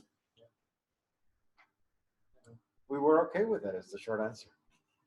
Or we just didn't know. I was going to say with Amazon, it's almost instantaneous. Like I was looking around on Amazon, just browsing some products, didn't purchase anything. I like to frequent several different news websites. One of them is a news aggregate website, the Drug Report. Went to the Drudge Report, and in the ad banner at the top was the product I was just looking at. That's how quickly it is that Amazon sees what you're looking at and then can turn around and market to you what you were looking at. It's Yeah. it's not Amazon. It's the browser. Your browser. That makes the connection. Yes, the ads come from the browser. There are ads, I go and look at a car, and then I go on Amazon, or I go to look on a blog, and then the car appears, an ad about the car appears, whatever. Is the browser that, in my opinion, it couldn't be otherwise. The blog doesn't know otherwise. But maybe Ruben can tell us more about that. It must not matter which browser, because I use Mozilla at times, and Safari at times, and Google Chrome at times. It really doesn't even matter which browser you're talking about. Maybe Ruben knows more about that. What do you think, Ruben? About, I'm sorry. What's collecting information about us? So when we go, for example, and Yeah. look at the product, Yeah. it's the browser, right? Yeah. I mean, it's gosh, it's a big mess. But the ads that you're talking about are served by somebody. Like it could be Google, it could be Amazon, right? And so, like if I go to Amazon and I search for something, it'll be offered in my Yeah. in my ad stream the next day. Amazon doesn't really know all the history, but the browser does know the history. No, Amazon does because I can go to their site. I can click on something. There's this ads On their side, but if I go somewhere else, Does not like I owning do a it, cell phone make I me look a at some Luddite? model of a car, and then I go to Amazon. I don't know. I don't think so. Or no social media presence? the webpage that you look at. I'm a one email account guy just through my school district. That's it. So it's not necessarily the browser, it will still be I don't know. I don't know either. Does that make me more Or Google, that's what I, Google does. that's what I of a think. target or less of a? I mean, you say you want to have control over that stuff. A lot By of the not having third-party those ads things, does are that actually give me done less by control, or by So, Google having it AdWords. and It's funny because gripping it tightly? I don't know the Well, difference. you're gonna And it's the same you're gonna ads, read they're later all- in the chapter about So it. it's still run by Google. Well, you It can is? Facebook is keeping the data Yeah. on you and everybody else, Right. and it's Walmart. doing experiments. Right? Yeah. All right, so Dwayne is sitting beside me. I'll let him ask his question. Well, I was just asking Lynn if not owning a cell phone or not ever owning a cell phone makes me a Luddite. And then not ever having a social media presence also. Does that put me more at risk or less at risk of some of the things that we're talking about? I mean, I don't know. I mean, I'm not doing it to make a statement. I just don't really care for the phone. So it's just not my thing. Never has been. And I guess by never having it, I don't know what I'm missing. A lot of people use it for more than just a phone, obviously. So, but I don't know. I mean, I have one email account. It's from my school district, and that's it. I searched the Google thing while we were talking about it. There's nothing that comes up. So Nothing comes up, yeah. Hmm. Well, I tell you I can't remember where I was recently. It may have been the AP reading, may have been one of my other very, very recent trips. But the communication was entirely through not just mobile phone, but an actual app that you had to download and install. And it's like that's how you knew what was happening. So you couldn't do that in the 90s, right? In the 2000s, people actually had phones that were capable of doing that. You still couldn't do it because you would expect the vast majority of the people who came to not have one, right? Even recently, you would expect, well, half the people won't have one, right? But now it's the tipping point. We've crossed it. So now it's just an assumption. Oh, you're here. That means that you have a smartphone capable of running these apps that I wrote. So that's how I'm going to communicate with you. Maybe that's how we're going to get through airport security and get on a plane, right? Is, white paper tickets, bad for the environment. Everything is through a cell phone. Oh, yeah. You have to scan that. Why carry a license? You can lose that, but people don't lose their cell phone for some reason. It's more valuable, right? It's not anymore. Why precious? So, You're precious. it's like, my daughter, give her anything, it's lost, right? Phone, never. right? So fine, that's where the insurance card is. That's where the health information is. That's where everything is because it's more convenient, right? And eventually, the folks who resist, either deliberately, I am a member of the resistance, or simply I see no benefit, right? Start losing opportunities, right?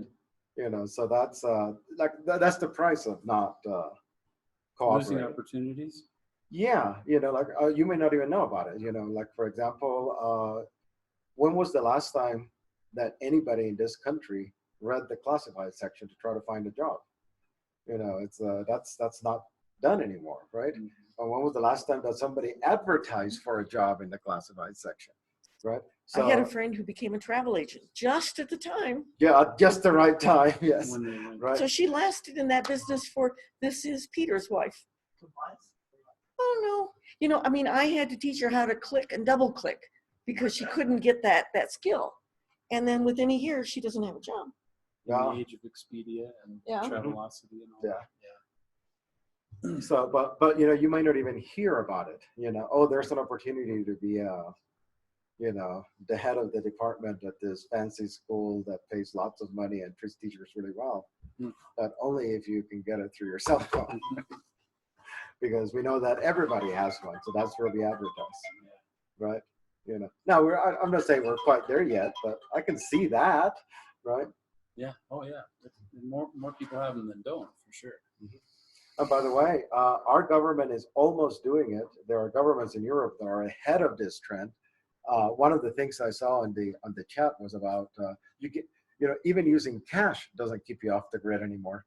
And there are actually countries that are wanting to get rid of cash and say this is just not viable. Forget it.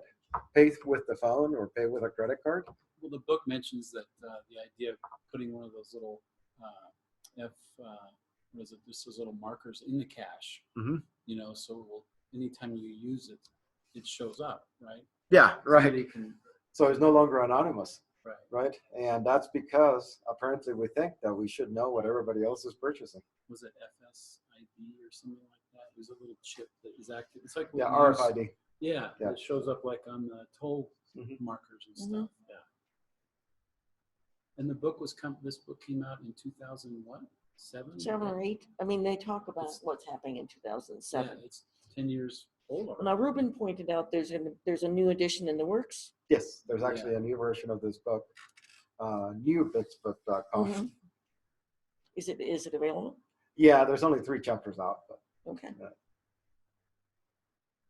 We'll have to read the first chapter in the new bits. Yeah, I want to get the new one. And Cheryl's point here on the chat is really what this whole discussion is about, which is that this isn't clear cut. I mean, it isn't, this is what should happen. We don't know the answers. It's actually trade-offs and trade-offs and trade-offs. And a lot of times it's as simple as between convenience and security, right?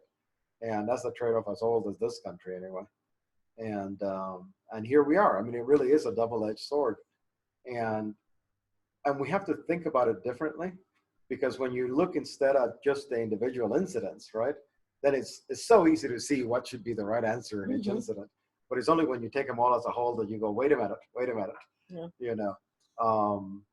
Yeah, when I heard that everybody was getting called by the IRS, I didn't feel. Yeah, we got called too. Yeah. Yeah, and hearing all of your stories today, aren't you a little surprised by some of them? Sure. We're not all that jaded yet, are we? That we're still being surprised. Now, I don't know if that's good or bad. Personally, I'd rather know, but. Well, it's a new world. We just need to know about it, so we're not tools. Actually, there's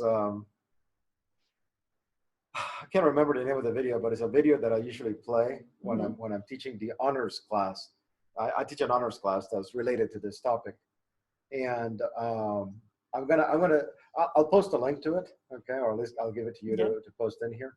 But it's basically about eat or be eaten kind of a lesson, and it's about programming, right? And it essentially says it actually takes a very long historical perspective, and it says, look, technology is something that the elite always use to their advantage. And the majority of the people follow a generation later, right? And so now we're in this place where programming is the elite technology. And that's what the people who really understand how computers work, even if they're not programmers, if they just understand how it works and what you can do with them, they're the elite today. And either join them or get used by them, because them's the choices.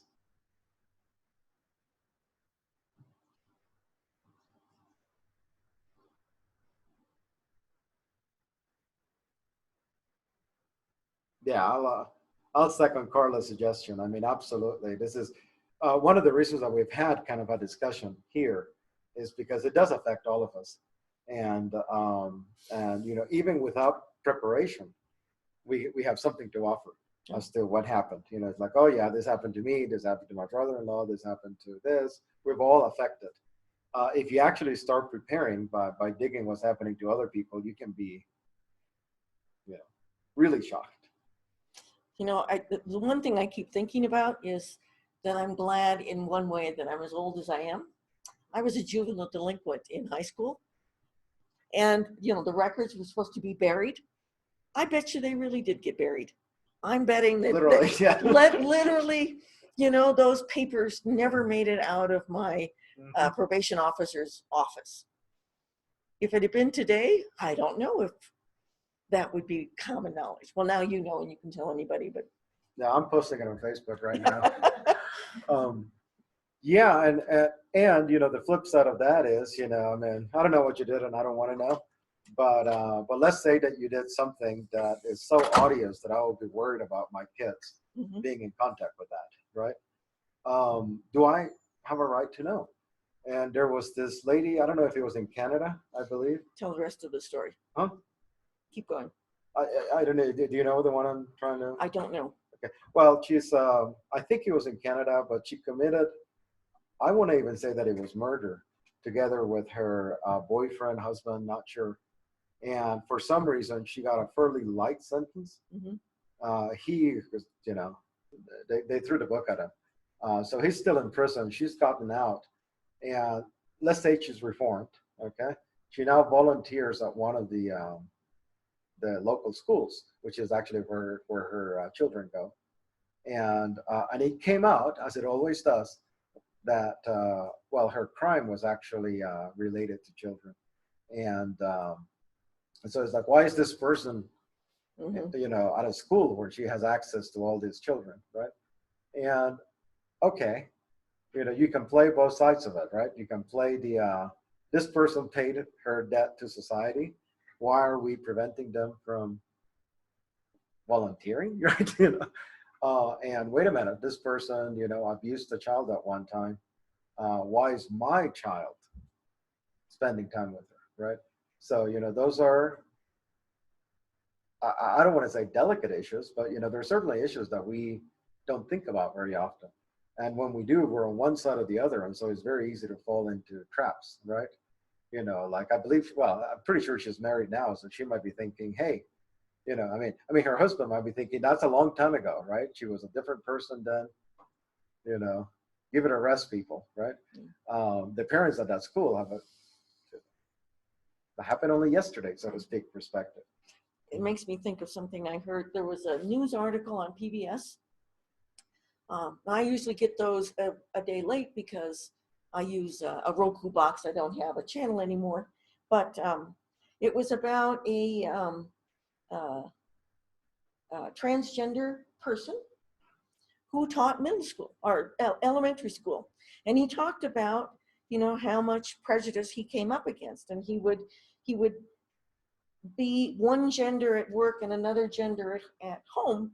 But he often lived in a community that was small enough that somebody would see him not at work. Now, it didn't have anything, well, maybe it didn't have anything to do with technology, but no matter where he moved, he had about 2 to 3 years, and then he'd have to move on. It didn't have anything to do with his teaching or anything like that. Somebody would find out, school board, principal, it Can't was be over. allowed near our children. That's yeah, right. You know, yeah, I know, it's hard. The Ruby here is what is it, Ruby? Yeah. Yeah, it's talking about the people who use videos, right, and are taping somebody Oh, else, God, yes. right? Okay, so think of that. And by the way, I'm just gonna put a suggestion out there. There is a book called Little Brother, okay, and it is by I'll find it. find it. Okay. Anyway, read this book. Have your students read this book. Okay. Now, everybody knows what Big Brother is, right? Mhm. The reason this is called Little Brother is because it has the perspective of it is the little humans, right, that are looking up back at authority, right? And authority can do everything they want. You know, they can videotape our routine life. They can do anything they want. Well, we have cameras now too. We carry them with us. And if you get stopped by a policeman, for example, there's a reasonable chance these days that the policeman is taping every single instance, you know, every single moment of that transaction. In many places, Cory Doctorow, that's who it is. I love him. Mhm. Anyway, in many places, it is illegal to actually, for you to tape that interaction. And I think that's wrong.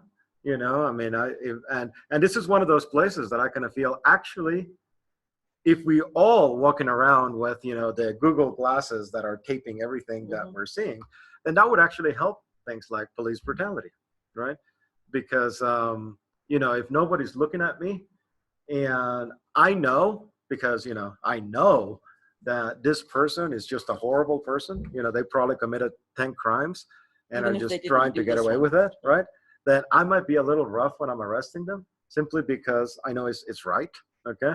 Of course, I could be making a mistake, right? I mean, I'm not even trying to talk about the cases where I'm just evil and you're the wrong shade, and so I'm gonna abuse you. You know, it could just be a legitimate mistake, right? But most likely, those kind of confrontations will be less lethal or less violent if my boss were looking at me, right? Then I would follow procedure. You know, how am I supposed to deal with this person? You know, a cop who just was found innocent of killing that person. I forget the guy's name. The one in Minnesota. The one in Minnesota, yeah. You know, the reason that person was killed was basically because they did the right thing. You know, getting stopped, they said, by the way, I have a gun, right? It's like, oh my God, you have a gun. Boom, boom, boom, boom, boom. It's like, no, I'm supposed to tell you that. You know, that's what you do when you have a concealed weapon and you're interacting with the police, right? Simple things that they could have done instead is put your hands on the dashboard so I can see them, right? Okay, so situation is diffused. If I know that I'm being watched by somebody that has power over me, like the chief of police, I will probably do that, follow procedure, right? That person might still be alive, right? But because I think that nobody's looking, I can act out of fear, right? And should, you know, actually maybe having less privacy would actually be a good thing in that sense. I don't know. I mean, I'm making the case and kind of throwing it out there, see what people think. Oh yeah, the sex offender registry, isn't that amazing?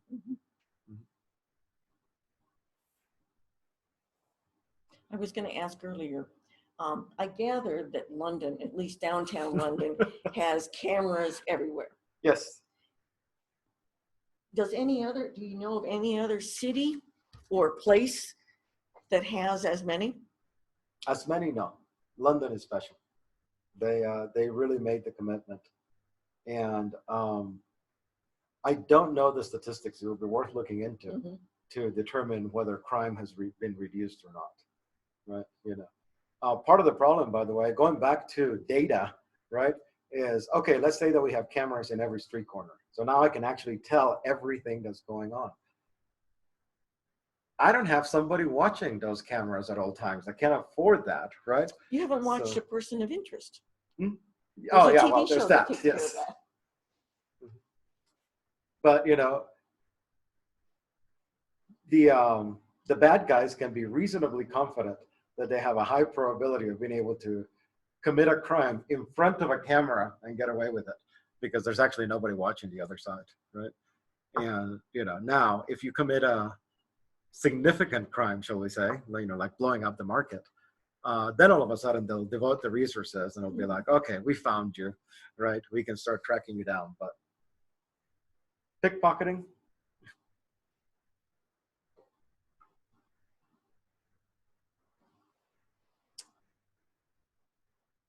Well, I agree with somebody who, oh, there you are, Carla. Good examples being shared.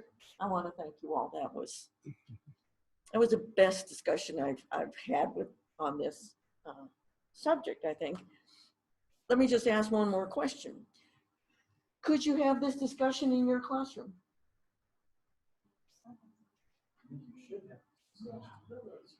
Everybody here is nodding and saying just what Troy said. Yep, you should have, you could have.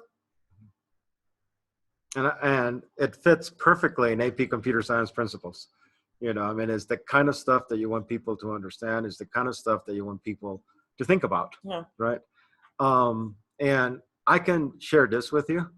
I actually had a grant from one of the defense agencies to do software that would take those video feeds and automatically detect scripts, if you want to call them that, or, you know, kind of like movie scripts.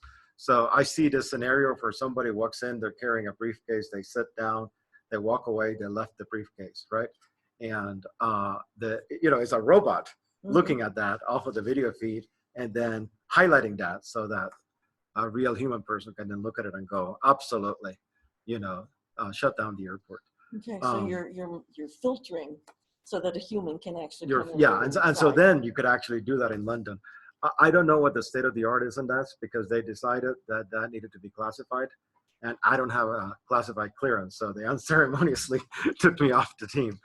But well, if we're to believe TV shows, they now, if you have a picture of whoever you're looking for, yeah, you can go for face recognition, right? So they can go through lots and lots of hours of video looking for that face. Yeah, I know. I mean, I worry a little bit like that is that's the myth, right? I mean, Hollywood doesn't get these things right. Even I found out recently, like DNA evidence does not actually prove that you committed a crime.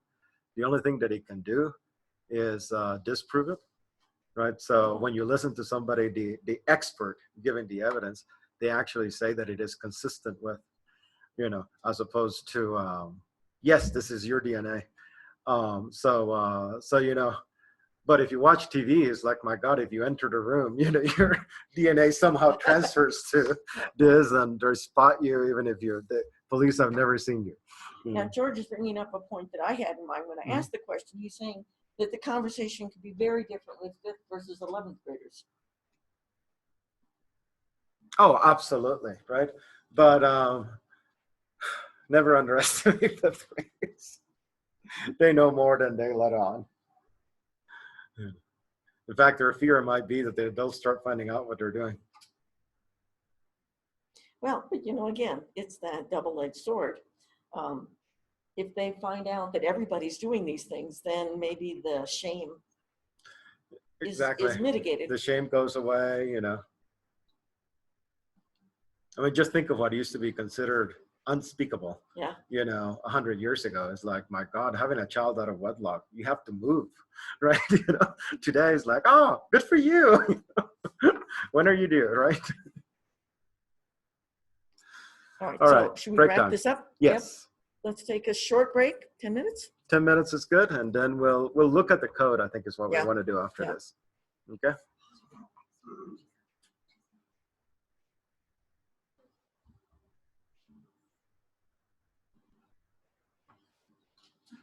So did we decide it was the browser or is it Amazon?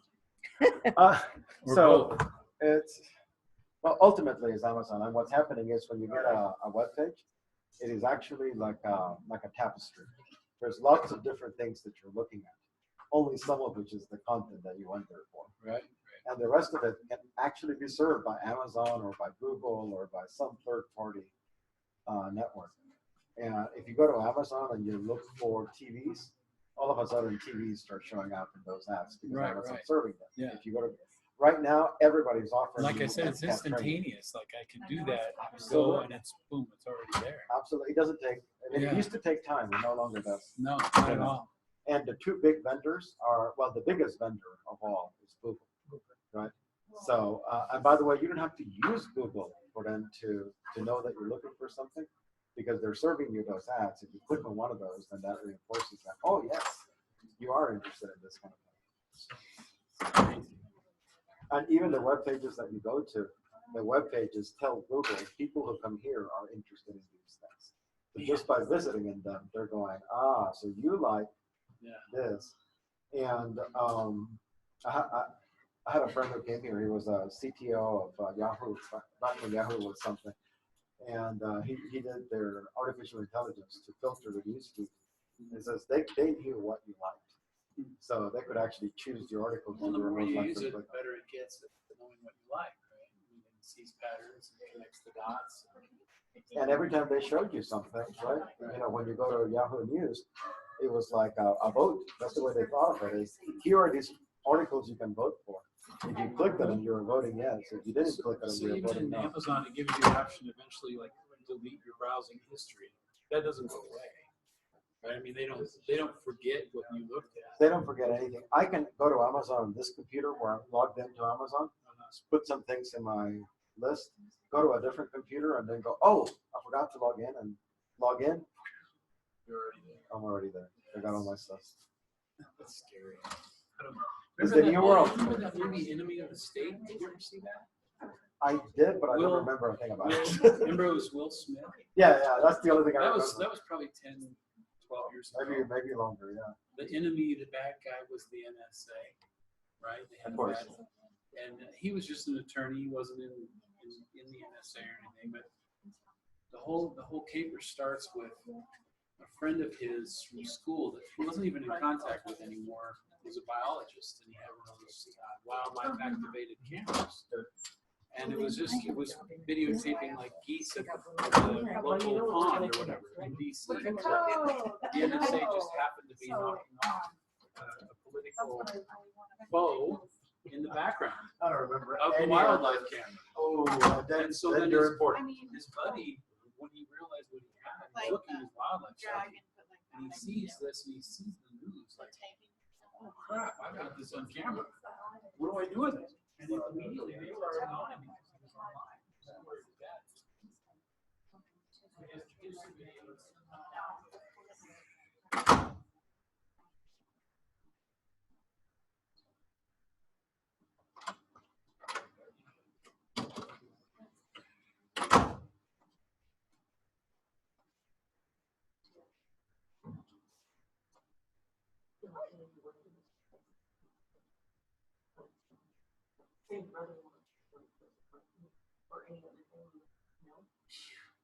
We've been just,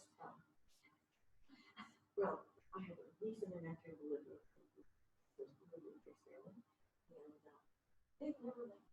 They've never met their cousins. And so one day my niece went on and just looked at the friends that George had. And among the friends, it was all family members. The one person she didn't know. So she contacted that person. Well, it turns out that that's been a certain mother and two of their three cousins. And she's had this long conversation. Now, George is not there. We know the deal now. But we know now. Why? Because it was an he didn't have very many Facebook friends. What Sarah mother for him? Yes. Not for my niece and nephew, but the Olivia, but their three cousins they never met. And we always thought that the last two were kind of strange, so we thought maybe the youngest boy, because so much younger than the first child, maybe was her. So anyway, it just seemed odd because they appeared out of nowhere. Well, we know why it's odd. They did appear. Is this cultural, you think, or how did she know? Well, is it your sister? No. Or your sister? My sister-in-law. Well, she's just. So this one your husband? Yes. Okay. This is my first cousin. Okay. And before he when he lived to us, we were his own.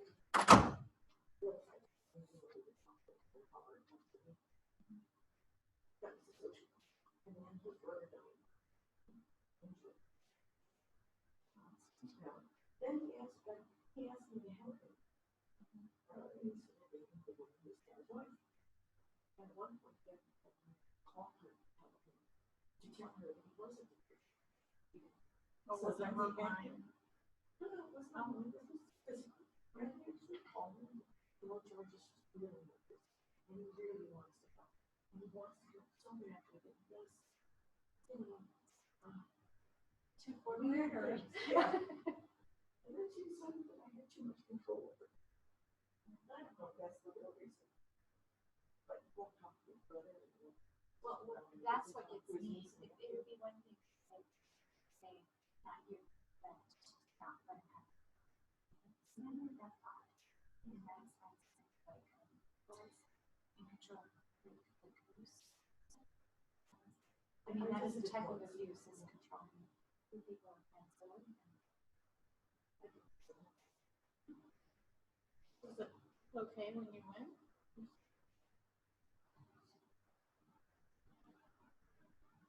My mother-in-law was there. But then, when she looked at the room, she was, I came in and just said, well, they were talking.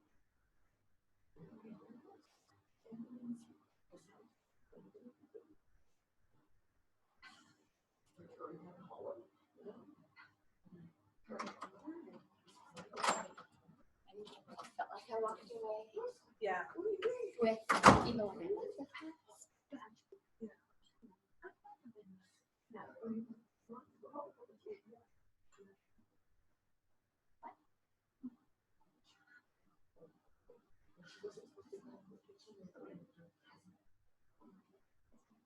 I got that.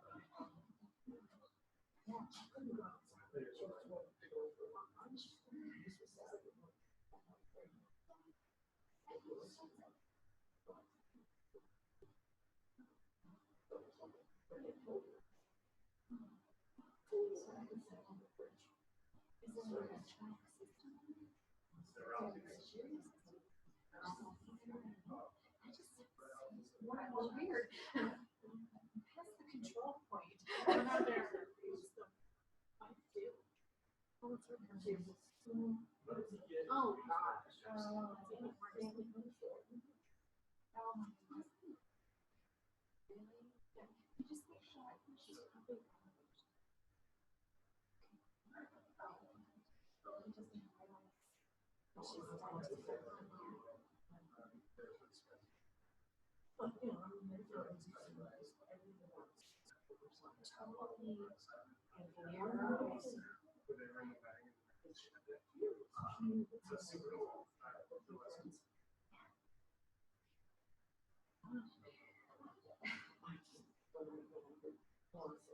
Oh, I've got news.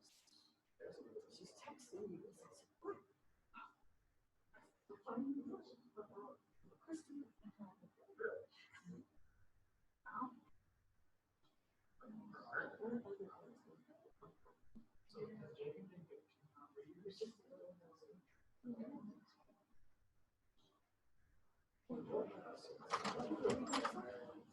My niece and my nephew about that.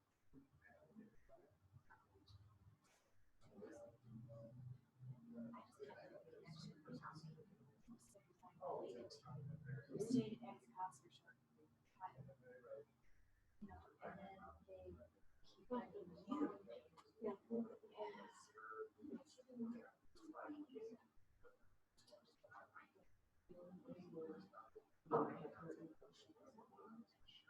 Yeah, but that doesn't say. Yeah, right. I'm all the president. Yeah, right. Yeah, because I get emails from you. What? Yeah, her put in time as a reference. Did you know as a reference for anything other than jobs or? Well, which she has now. I might have been reference, I don't remember. But it's still, she did one. Well, right. The one time, oh, I'm not right. We had to verify on your post, and I was like, I don't, I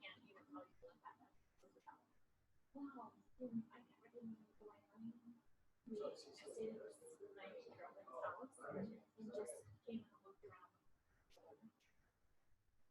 And I must have put that address down or something, but it is still on my record. And it wasn't even mine. I think I just put it, I don't know, maybe as a job search, like, and I just put it.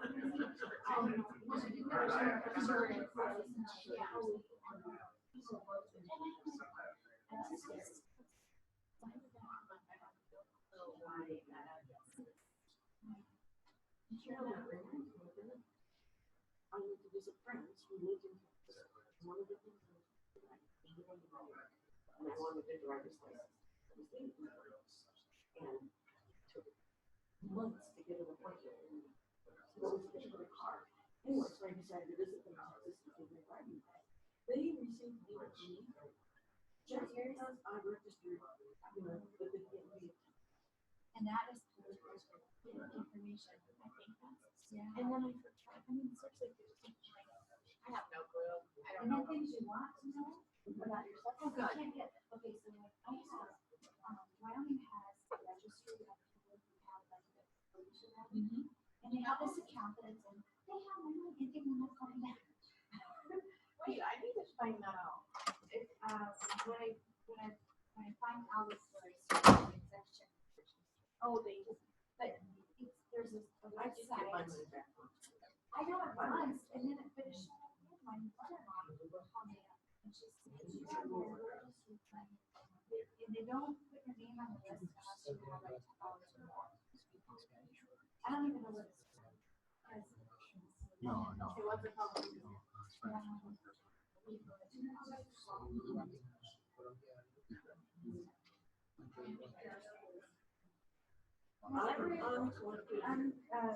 You should say it's about 10. Well, it's not even. That's my best guess.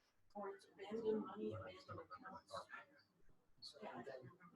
English or second language, roughly enough here. The last time I sold a house, and they did not sell. I guess pick it up at 10 minutes. That's what I did. It makes a big difference. All right.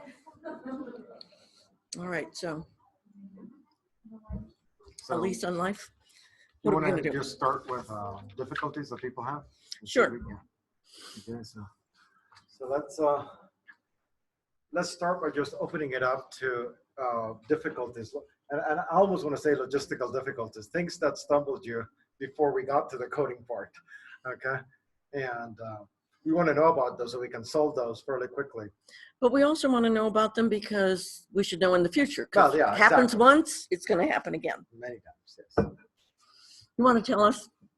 What happened to me? Yeah, Well, I just started. Come over Can here, you- sir. sorry. You both can come over here since you both solved it. No, I haven't solved the problem yet. Okay. I just started at the first lesson, and so it told me to sign up. So I signed up, and it said that it was going to send its password to my email, but it never did send the password to my email. So I was kind of frustrated that from the very get-go I wasn't getting what I was supposed to be getting. So Zach met with me this morning, and he said, well, I could skip that sign up part, but for me, I'm very sequential. So I wanted to start at the beginning and do exactly what it was asking me to do. So I didn't get my password. You still haven't gotten it, yeah. No. And I signed up in 2 different emails to see if it would Lovely. come to me, but it didn't. Every once in a while, they're just down. I do actually want to solve that problem completely because that's the only way that you can save your work. Right? Yeah, well, that's what I was thinking. Yeah. That's what it told me. Okay.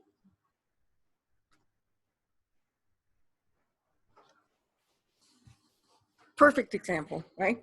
Just perfect Yeah, example things of, that we want to solve. And what we'll try to do is we'll definitely follow up to make sure it's just logged in. okay. Has anybody been able to create an account with Snap?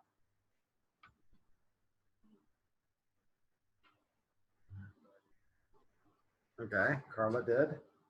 Has anybody here been able to do it? Okay. All right, so some people have succeeded, some have not. Okay. All right. So I'll work with you. Anybody else here has not been able to build a Snap account? Well, I guess is it a Snap account we're supposed to create, or are we supposed to use the Berkeley Snap? Uh-huh. Are we supposed to use Snap on Google? I didn't know where to go exactly. I went Okay. to Berkeley Snap. Place to go is just snap.berkeley.edu. That's where I Yeah. went. But I Okay. didn't know I could create my own account. We cannot revoke an account, but what you cannot do if you don't have an account is to save your states. So if I go there, snap Berkeley to you, hit run snap now, this is what you saw. And here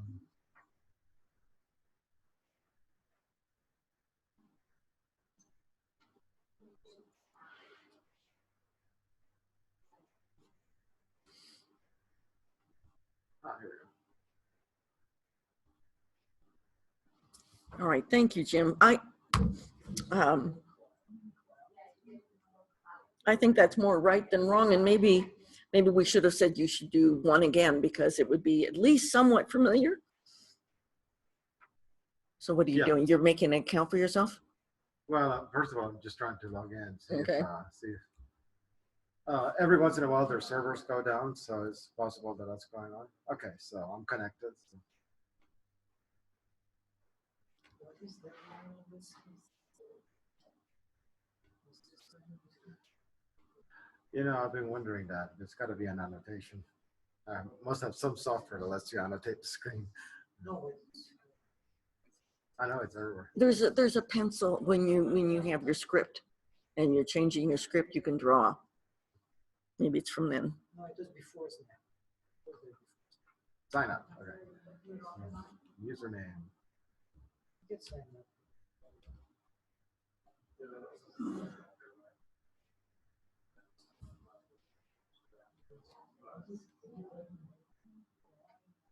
Oh, nice. 97 or before. I was going to say that's one of those things that's private, right? So nobody should know. But I guess it's now public knowledge that I was born prior 97 or before. I can live with that. Okay, so that's not my email. Let's try ribbon.ui.edu. I most certainly have read that. Okay, that was too easy. Really? Really?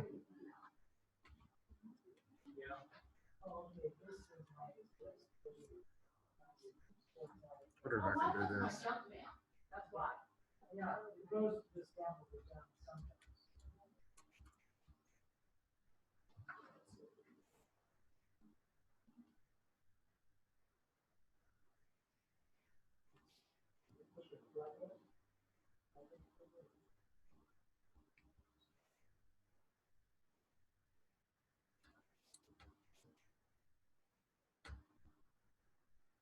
You know, it'd be nice if they didn't make you do this every time.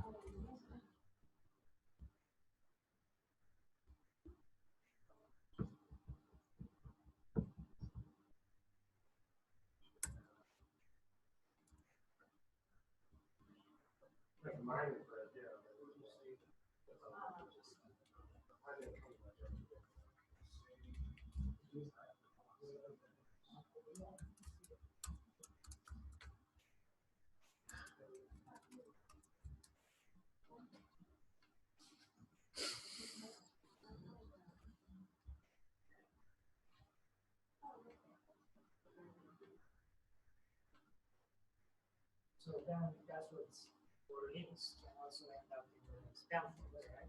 Or the junk folder. Really? Yeah, they did send me an email. Okay, so. Microsoft Office sorted it to the. Okay, well, good. So that's one feedback we're getting is it's not so much that it's not working, is that it's going to the spam folder. Sometimes, at least for Sometimes, yeah, not everyone. So that's one thing you should check. When he said he got it, I went, okay, the only place I didn't check my junk is my junk is there. Okay. Good. So we just have to do that. If you didn't hear from them, or apparently didn't hear from them, yeah, then just check your spam folder. You know, sometimes they put them all sorts of weird places. Yeah. You know, I forgot what it's called, but it's like quarantine. Yes. You know, yeah. So Well, there's different slots where it could be go.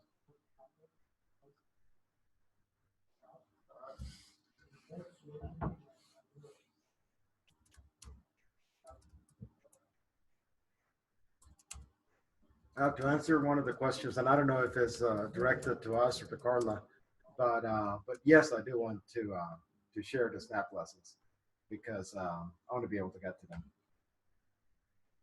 Okay.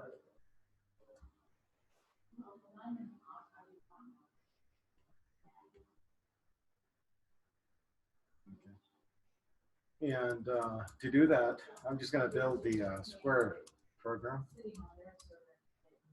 So move by 10, turn by 15. No, that won't work. Square us up. 90.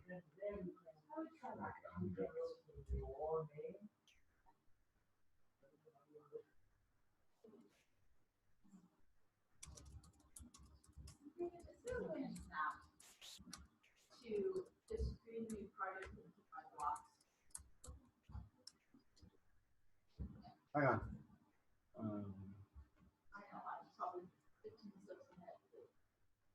If it's possible, I will wait until it's not.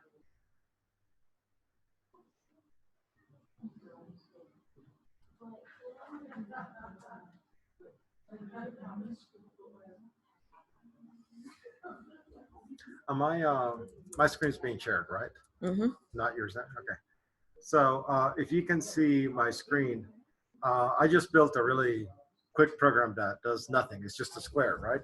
But the important part is this. I'm going to hit Save As, give it a clever name, okay?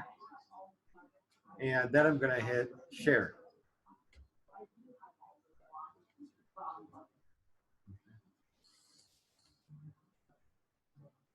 If you look at this URL, right?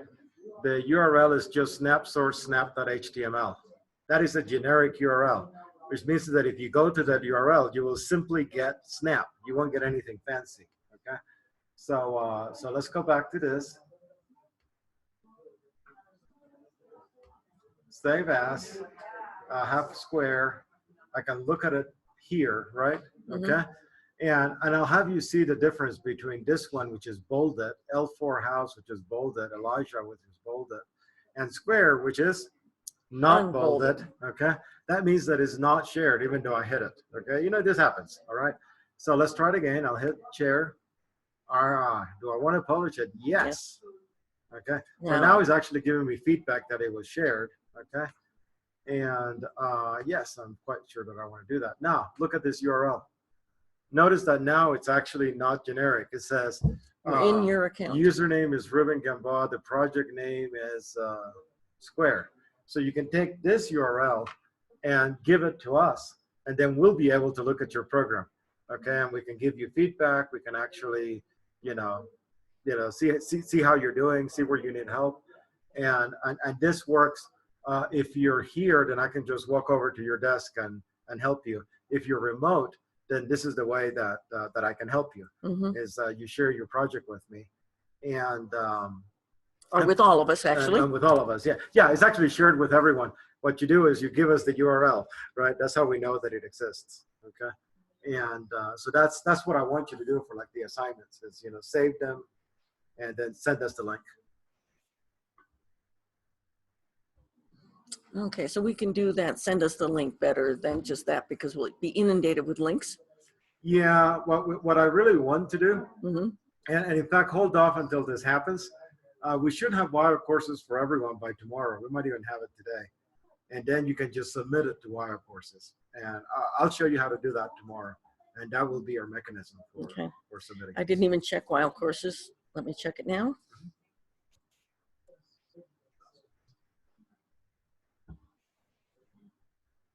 Yeah, so we'll clarify that here.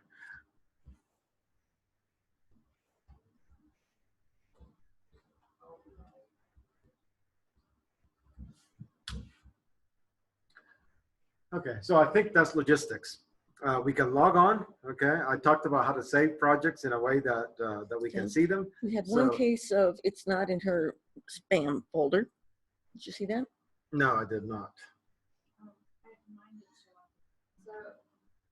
When we switched to Gmail, it came up right away. But when we were using our school account, it didn't go, it jumped out. Just a minute. When you use Gmail, it went to your regular account? Yeah, it worked right away. Okay. So. But the school account somehow our filters threw it away. Yeah, they have filters. So what we're hearing here is that if you use a non-UWYO or a non-school account, district account, you use like Gmail, then the reply with your code isn't being sent to spam. But now let's try to find, there was one that, Yeah, I just saw her right here. so, Okay. So I guess the question to that is what email was used? It's just maybe one of those that. because sometimes they quarantine those things for a semester in a district. So if you're using Right. your district name, Mhm. Okay, that's good. Most of us are non-bio courses. Okay.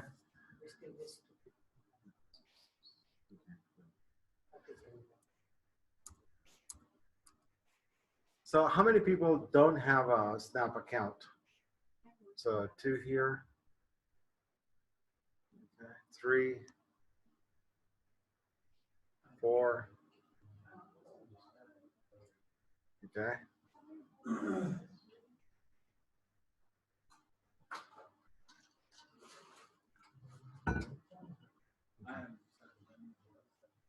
All right, do try again, and we'll try to figure out why it's not. Well, I mean, it set up the account, I just don't have the password. Right, yeah, no, I understand that. So I'm just trying So- to have my. So what we're seeing in some places is that they send the email and somehow it gets filtered. Either it goes into spam or into something else, quarantine or something like that. So go ahead and check that. Try a different email if you have access to a different one. Good. Somebody else just made it. But that's definitely something that I'd like to fix.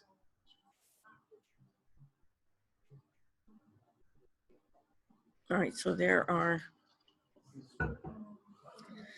okay, so we have 24, including the 3 of us. Yeah, that's the number I expected.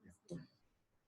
Okay, so if that hasn't worked for you, go ahead and keep trying. And tomorrow we'll start by taking a census of who's having problems, and we'll see if we can resolve. Okay. Well, we can also send some instructions about how to at least attempt to mail in an assignment or a link to your work. But they can't do that until they can get their accounts in. Right, but 21 of you do have your accounts. No, So- no. I meant Snap accounts. Oh, Snap Yeah. accounts, that's true. Okay, so now let's switch to the actual code. Yeah, so And, something about triangles I saw here. Yeah, I saw that. And can you clarify on the difficulties so that we can address it faithfully? I'll try to bring up the.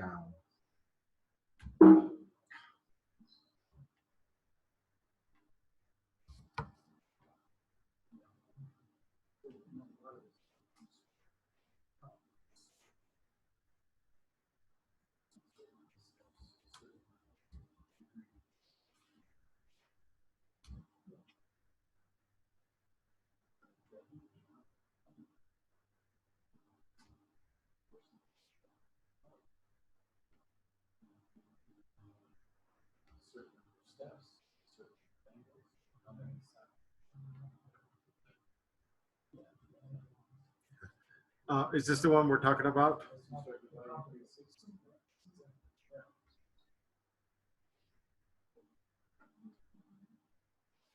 I'm sorry, we did 3 and 4.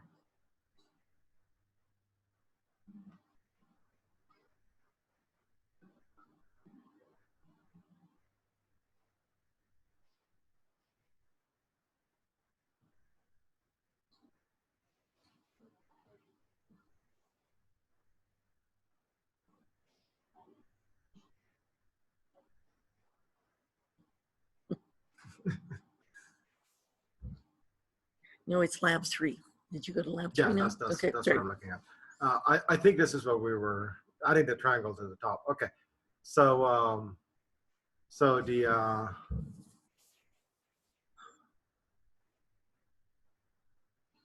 where is it going wrong? Is it building the triangle or is it putting it in the right place?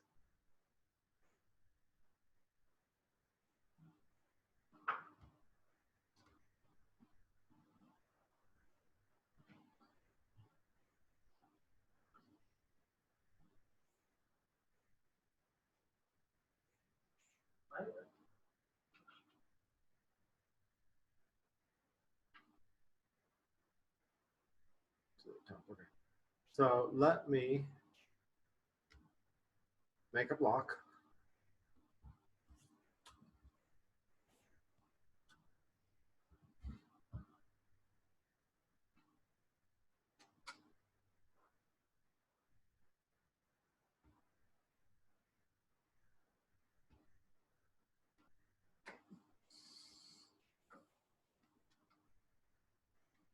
Can you move it away from that purple stripe? We all see it. Say that again? Just lower it down so it isn't in the middle of the purple yeah, stripe. that. Oh, sure.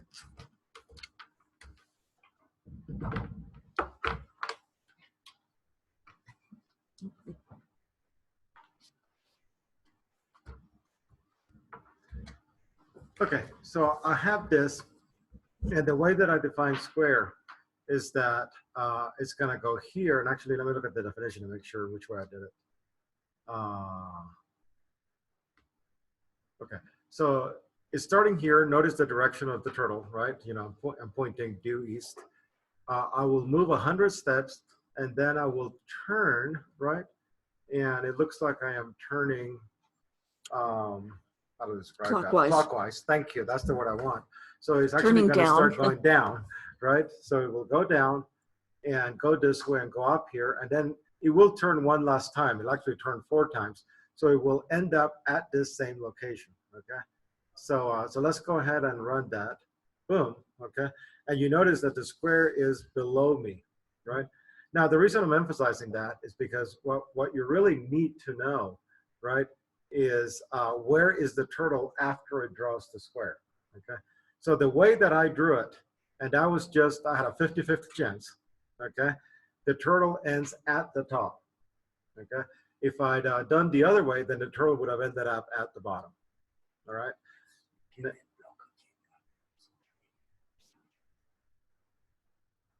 Mm-hmm. Oh, yeah. Yeah, no, we can ignore that. That's just my my thing, okay? Now, I'm going to turn the other way, okay, so you can see.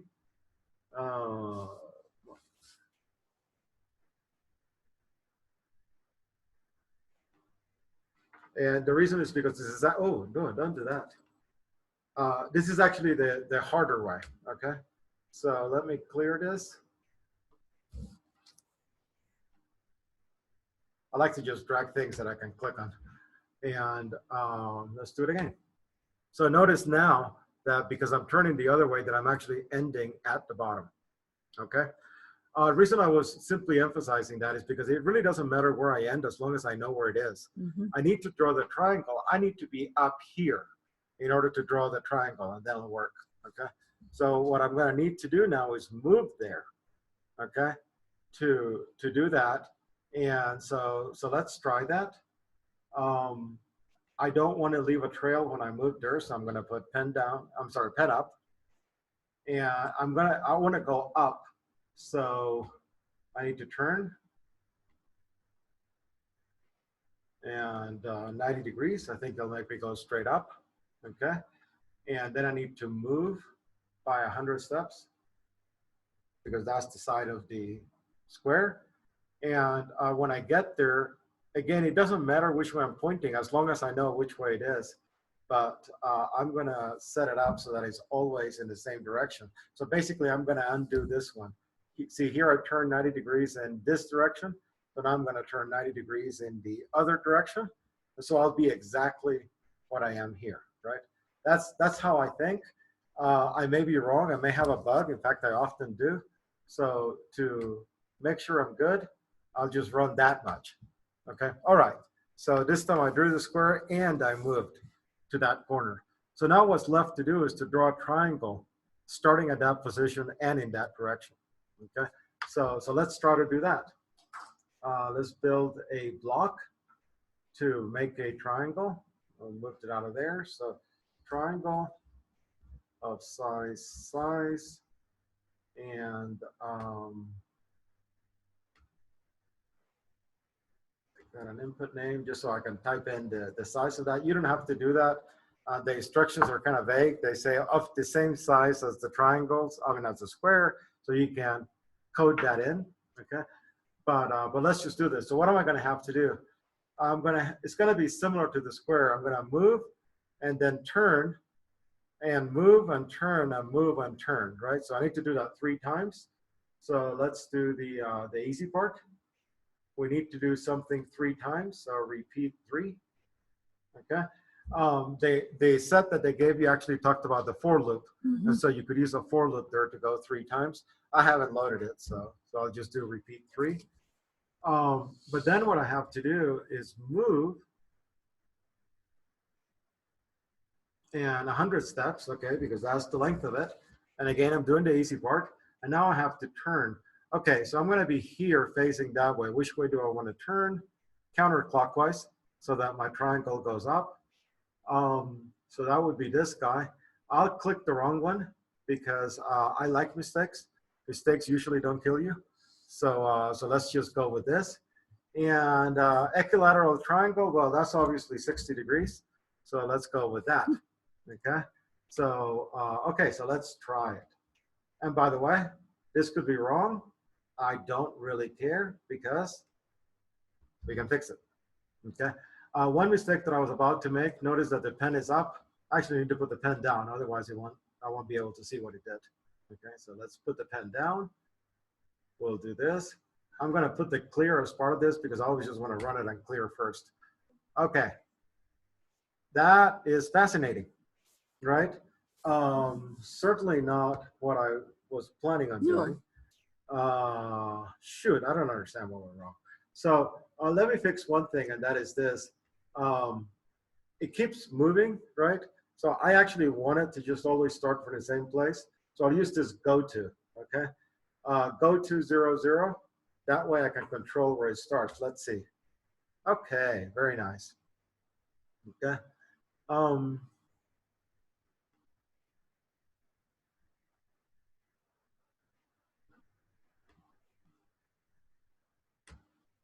Okay, so now we can look at it, okay?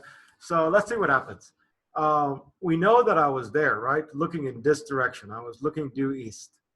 And then what does triangle do? I mean, it clearly does the wrong thing. Let's edit it. We move 100 steps, so now I'm here looking due east, right? And then I turn in this direction by, oh, I see. You should have been I should have turned the other way, right? I'm clearly not turning in the right direction. This happens in code. If it happens to you, welcome to the community of programmers. I mean, we almost never get things right the first time. We almost never get things right the second time either, okay? So let's give this another shot. What the? Okay, how did that happen? Okay, so let's see. Okay.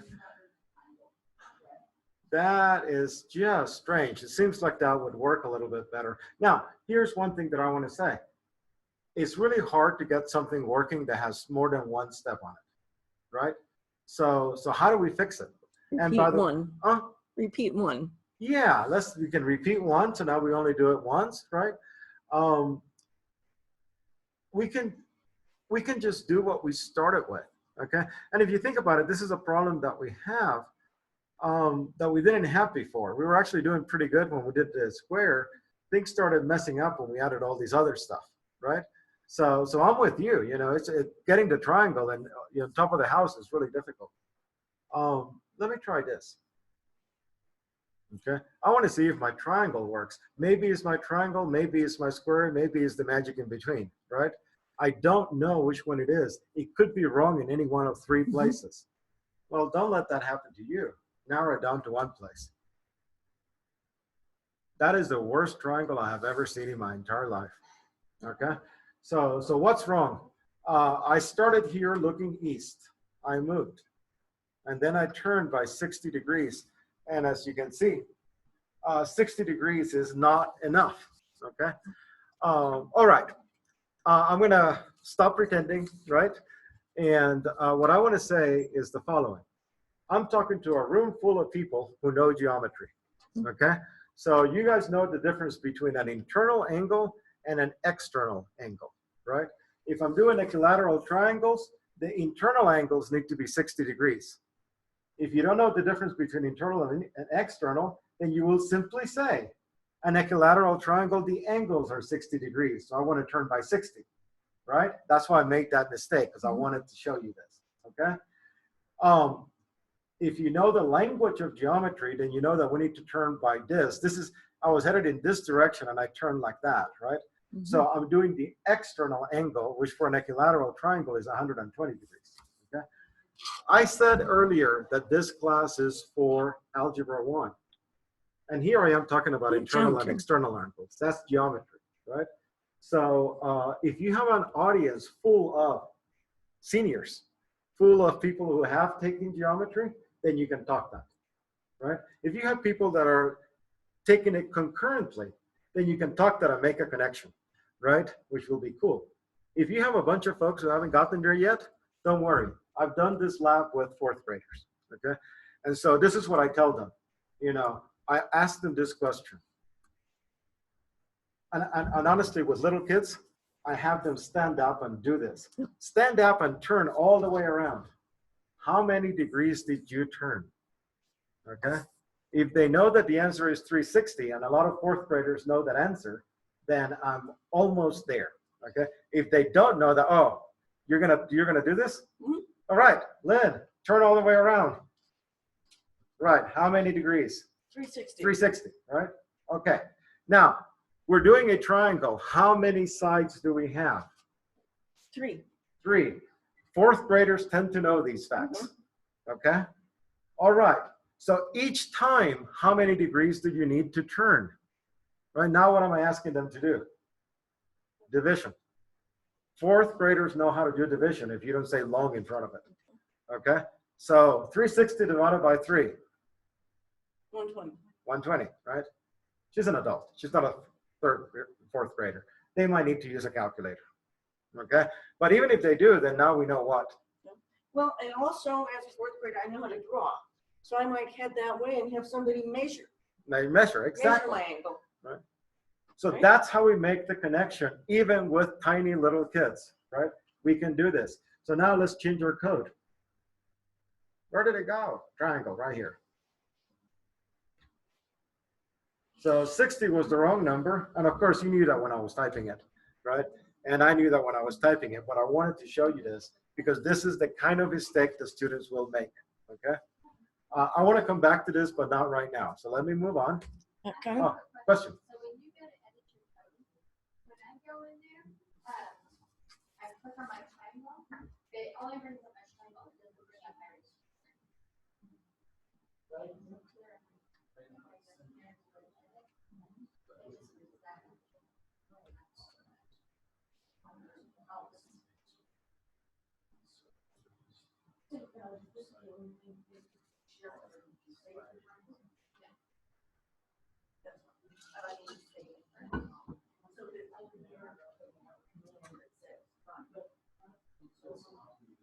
All right, just to save the trouble.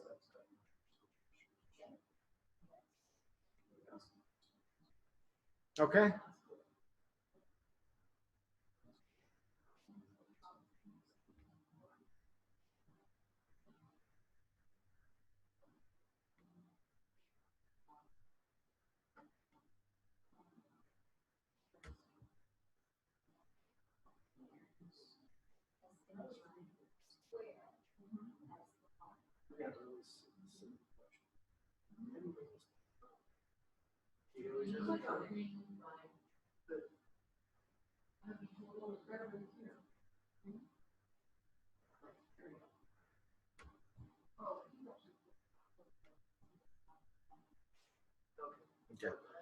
So Well, that's what I do.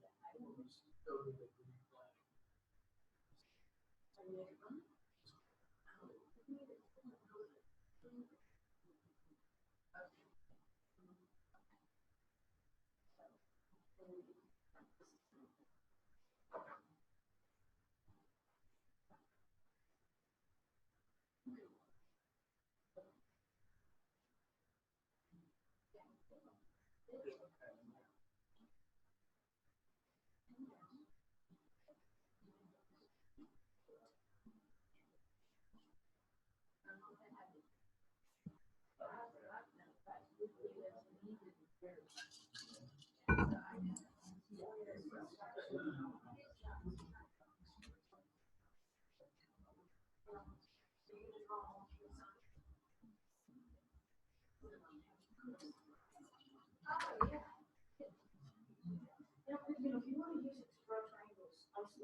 I'm trying to do it.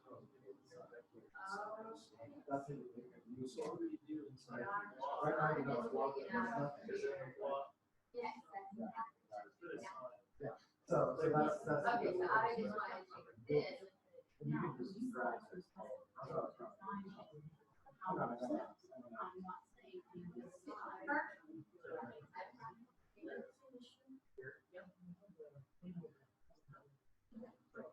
Okay, I want to just do one more thing before we wrap this up. And that is that if you look at the code the way it is right now, it actually draws a house, but it's not a very happy house. It's upside down, right? So what went wrong? And what went wrong is this, and this was actually a mistake that I made not on purpose, right? The triangle one I made on purpose. It was a pedagogic mistake, right? This one is totally accidental. And what's happening is that we set it up so that when you went around the square, we were left at the bottom corner of the square looking east.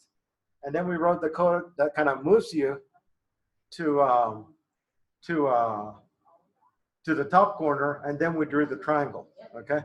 But all of that assumed that we started at the very beginning looking east, right? Since if you look at the turtle right now, notice that it's actually looking due west, okay? So it will draw the square, but in the wrong direction. It will end up in the bottom instead of the top, just because it's west to begin with. And so it will draw the triangle at the bottom. So to fix this, you really have to take control over how it starts, right? If you want to control how it looks at the end, you have to take control over how the turtle starts, okay? So I said go to, that moves it to the center. That's where we start. But now I also have to say point in direction, okay? So point in direction 90 is actually right. That's good, right? That's due east. It's looking right. So let's add that component. And now when I click on it, now is actually drawing the house in the right orientation. Can I suggest that you go back to triangle and show people how to make that lock? Because, you know, we're getting stuck with the variable. How did the variable 110 get created? Okay, so let me do that, okay? And what I'll do is I'll simply create a new block, okay? And here's where I type in the name of the block. So triangle, I'd say width, given size, okay? That's just a phrase, right? And the whole premise is that any one of these phrases, it could even be a subphrase like that, is going to be a parameter that gets passed in. So like this things that you can type, okay? So this is a command because I want it to be things that I can plug in here. And for now, almost everything you build will be a command. You could have a reporter that returns, for example, the area, right? We'll do that in a further unit. But let's build this. We'll hit OK. And now it shows us the name of the thing, right? Of the function or the block. You can click on any one of these words. And when you click, you can say, well, what do I want it to be? I can change it, right? You know, given side. You want to call it side length instead. Okay? Right? And the important thing is that I can click on this little thing and say it's an input, right? So an input means that whoever uses this block can set that, okay? So, okay. Triangle with given side length. So let's see if we can get the code for that. We remember is repeat 3. So bring the repeat, change the 10 to a 3. And then we need to move. Okay. And I don't know if I did this on the last one. I may have forgotten. But here's the way that we use side lengths. Just click it, drag it, and put it over the 10. Right. So how many steps am I going to move? However much my side length is. Okay. Right. And then I have to turn. And we'll hit turn. And we'll turn by 120 degrees. Okay. And let me go ahead and now I'll use it. Okay. I'll bring it out here and edit it so we can see it. Okay. Okay. I'm going to grab my sprite and just move it out of the way. Okay. Click and drag it. And now I'm going to call, I want you to build a triangle that is size 10. Click on that, and there's my triangle of size 10. I can go to it and say, actually, I really want it to be of size 20. I really want it to be of size 30. 60, and so on, okay? So that's what those are used for, so that I can pass in some customization. Just like move can move a certain number of steps, right? So I want to be able to say, I want a triangle of this length. Does that make sense?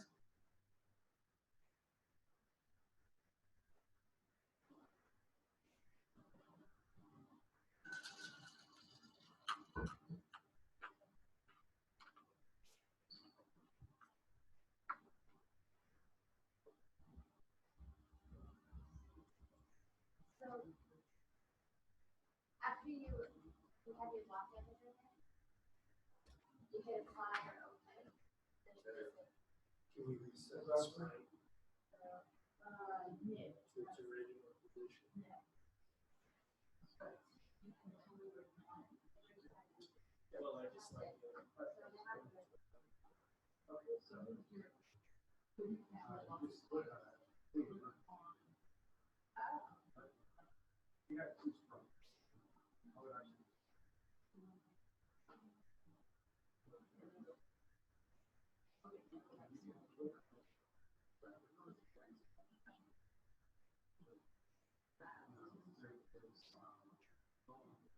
No.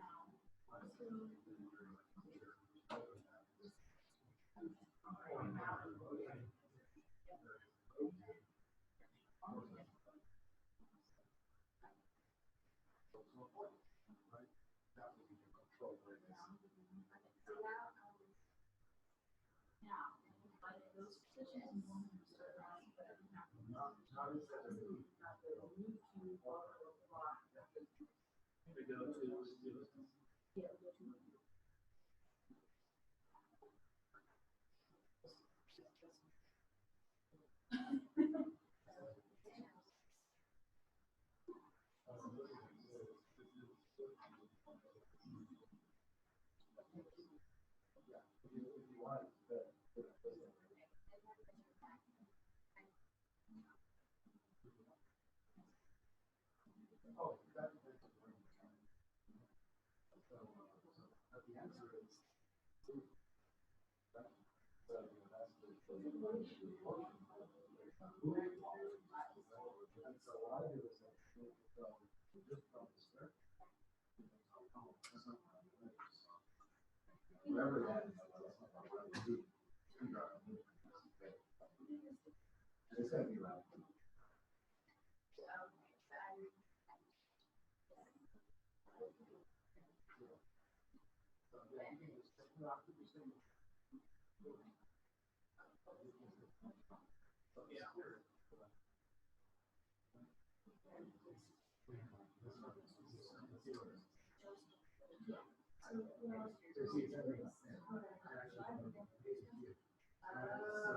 That's actually what I'm talking about.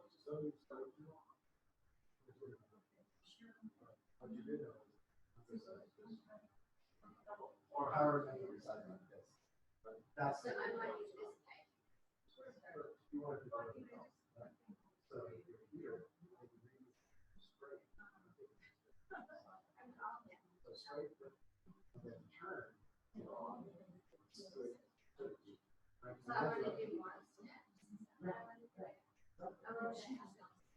No, because this draws the square. But after we draw the square,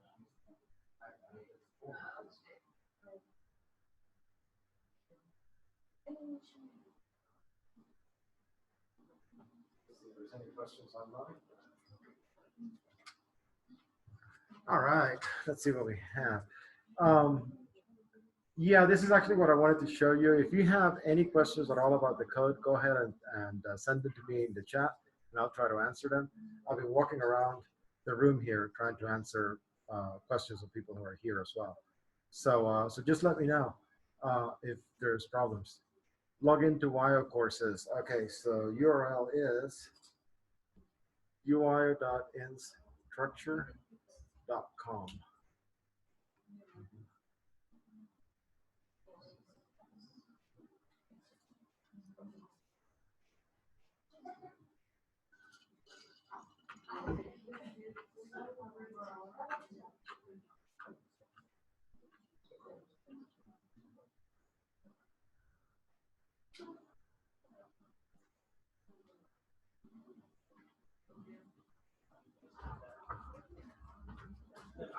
Oh, that's it.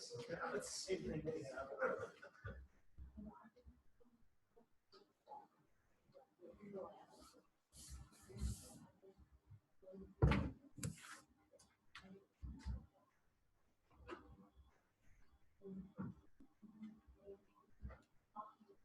Wow, nice. Love it, love it. So now what you need to do is turn that one upside down. Offset it a little bit and you got teeth. Oh, that's true. That'd be fun. Okay, hold on. Let me think about that.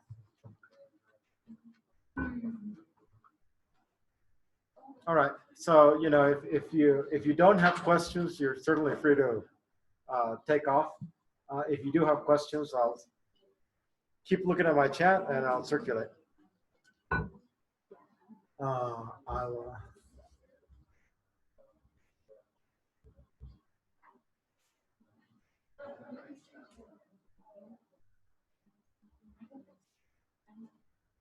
What should we do if we can't get our setup tonight? Can we do tomorrow? hang on, I'll be right there. Okay.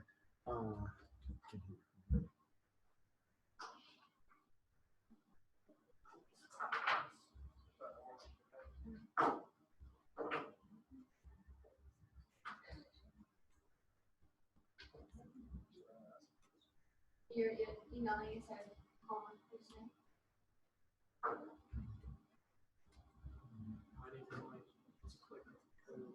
Hey, Dan. Because yesterday we were clicking on the screen and it was running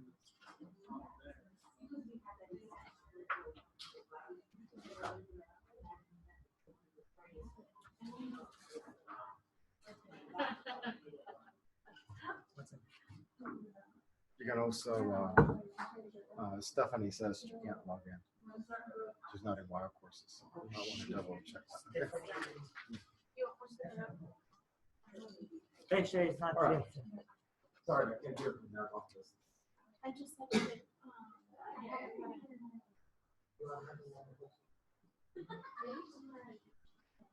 You haven't got the I didn't get the ones that I came in. So it doesn't, I'm gonna check with you. I know someone's Have a working on it, great right? afternoon, everybody. As soon as possible. That's not- Ruben? Hello? Hello? Hello? Ruben, this is the problem I'm having. When you go to the Berkeley site, they've got Programming Lab 1, and then they have icons, and you're calling it Unit 1, Problems 3 and 4, and I'm confused of where to go because I don't have a Unit 1. Okay, so the URL that I handed out yesterday, what I said was to Google BJC curriculum. Okay. I just put the link on the chat. Yeah, I mean, I can never do links, but Google is my friend. So BJC curriculum, click on that. They actually say use the direct link, so then I click on that to be nice to them. And then BJC curriculum right here. Wonderful. Okay, So now that helps a lot. and Yeah, by- that's on the shared document, that link and the link to the Unit 1 right there. And I just put it in the chat. Right, so here is labs 3 and 4 of Unit 1. That's what we're doing. Does that clear it up? Thank you so much. Yes, it is. Sure, good. And don't panic, it's not tic-tac-toe. I'm getting there. Okay. Actually a teaser for a future lab. Thank you. All right.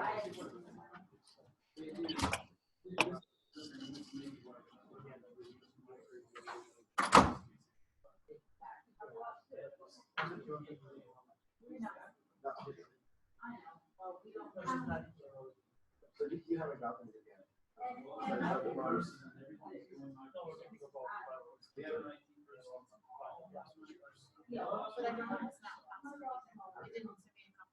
So one thing that a lot of people have reported is that school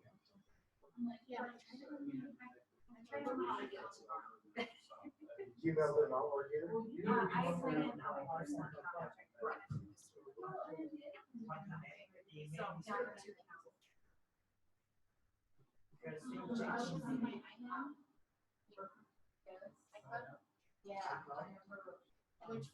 useful.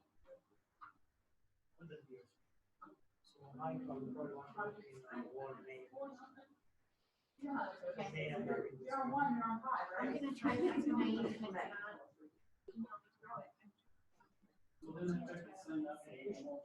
So I started making changes in here. I had the house, started making changes. Now I don't have the house anymore. Yeah, that happens. Okay, so click this. Okay. No, the other icon. Okay, keep going. No, the file one. I get confused. Okay, so you can save as.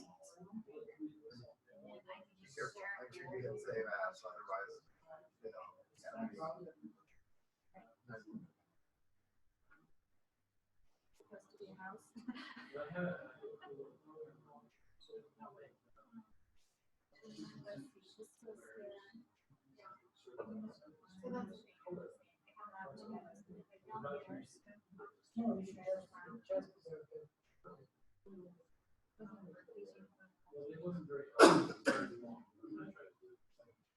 Yeah, they just give you some suggestions on how to monitor. You call it whatever makes sense to you, okay? I think that we have three. Yeah, they use that name. It's great to have for you to have this up. I'm just going to start to pay it now.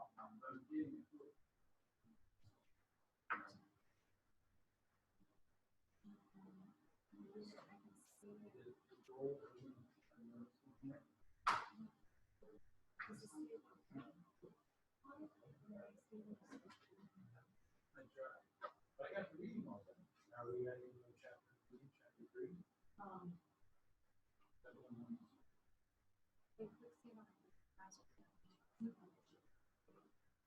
No. It was already on the cloud. Yeah, that's what we're looking for. So save. All right, now let's go back into it. Hit, save as again. Okay. Share. Yeah. I have comments, and I'll get back to you. Okay. Oh, yes. So I there's have my a charger. share with you. If you need anything from me, Yeah. right, just give me a call. Okay. I might be at home. You have my phone number? I have a couple of numbers for you. Hold on. I've only got 2, so you probably do. It's 742-4231. Okay. And or email me because I read my email a lot. Okay.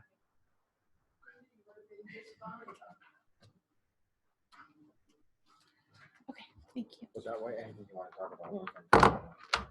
Thank you.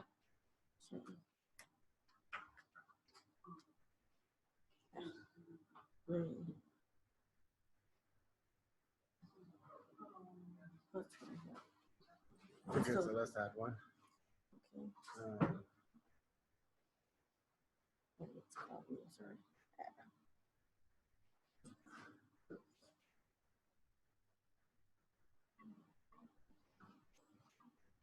Let me just do a new one and I'll get beyond.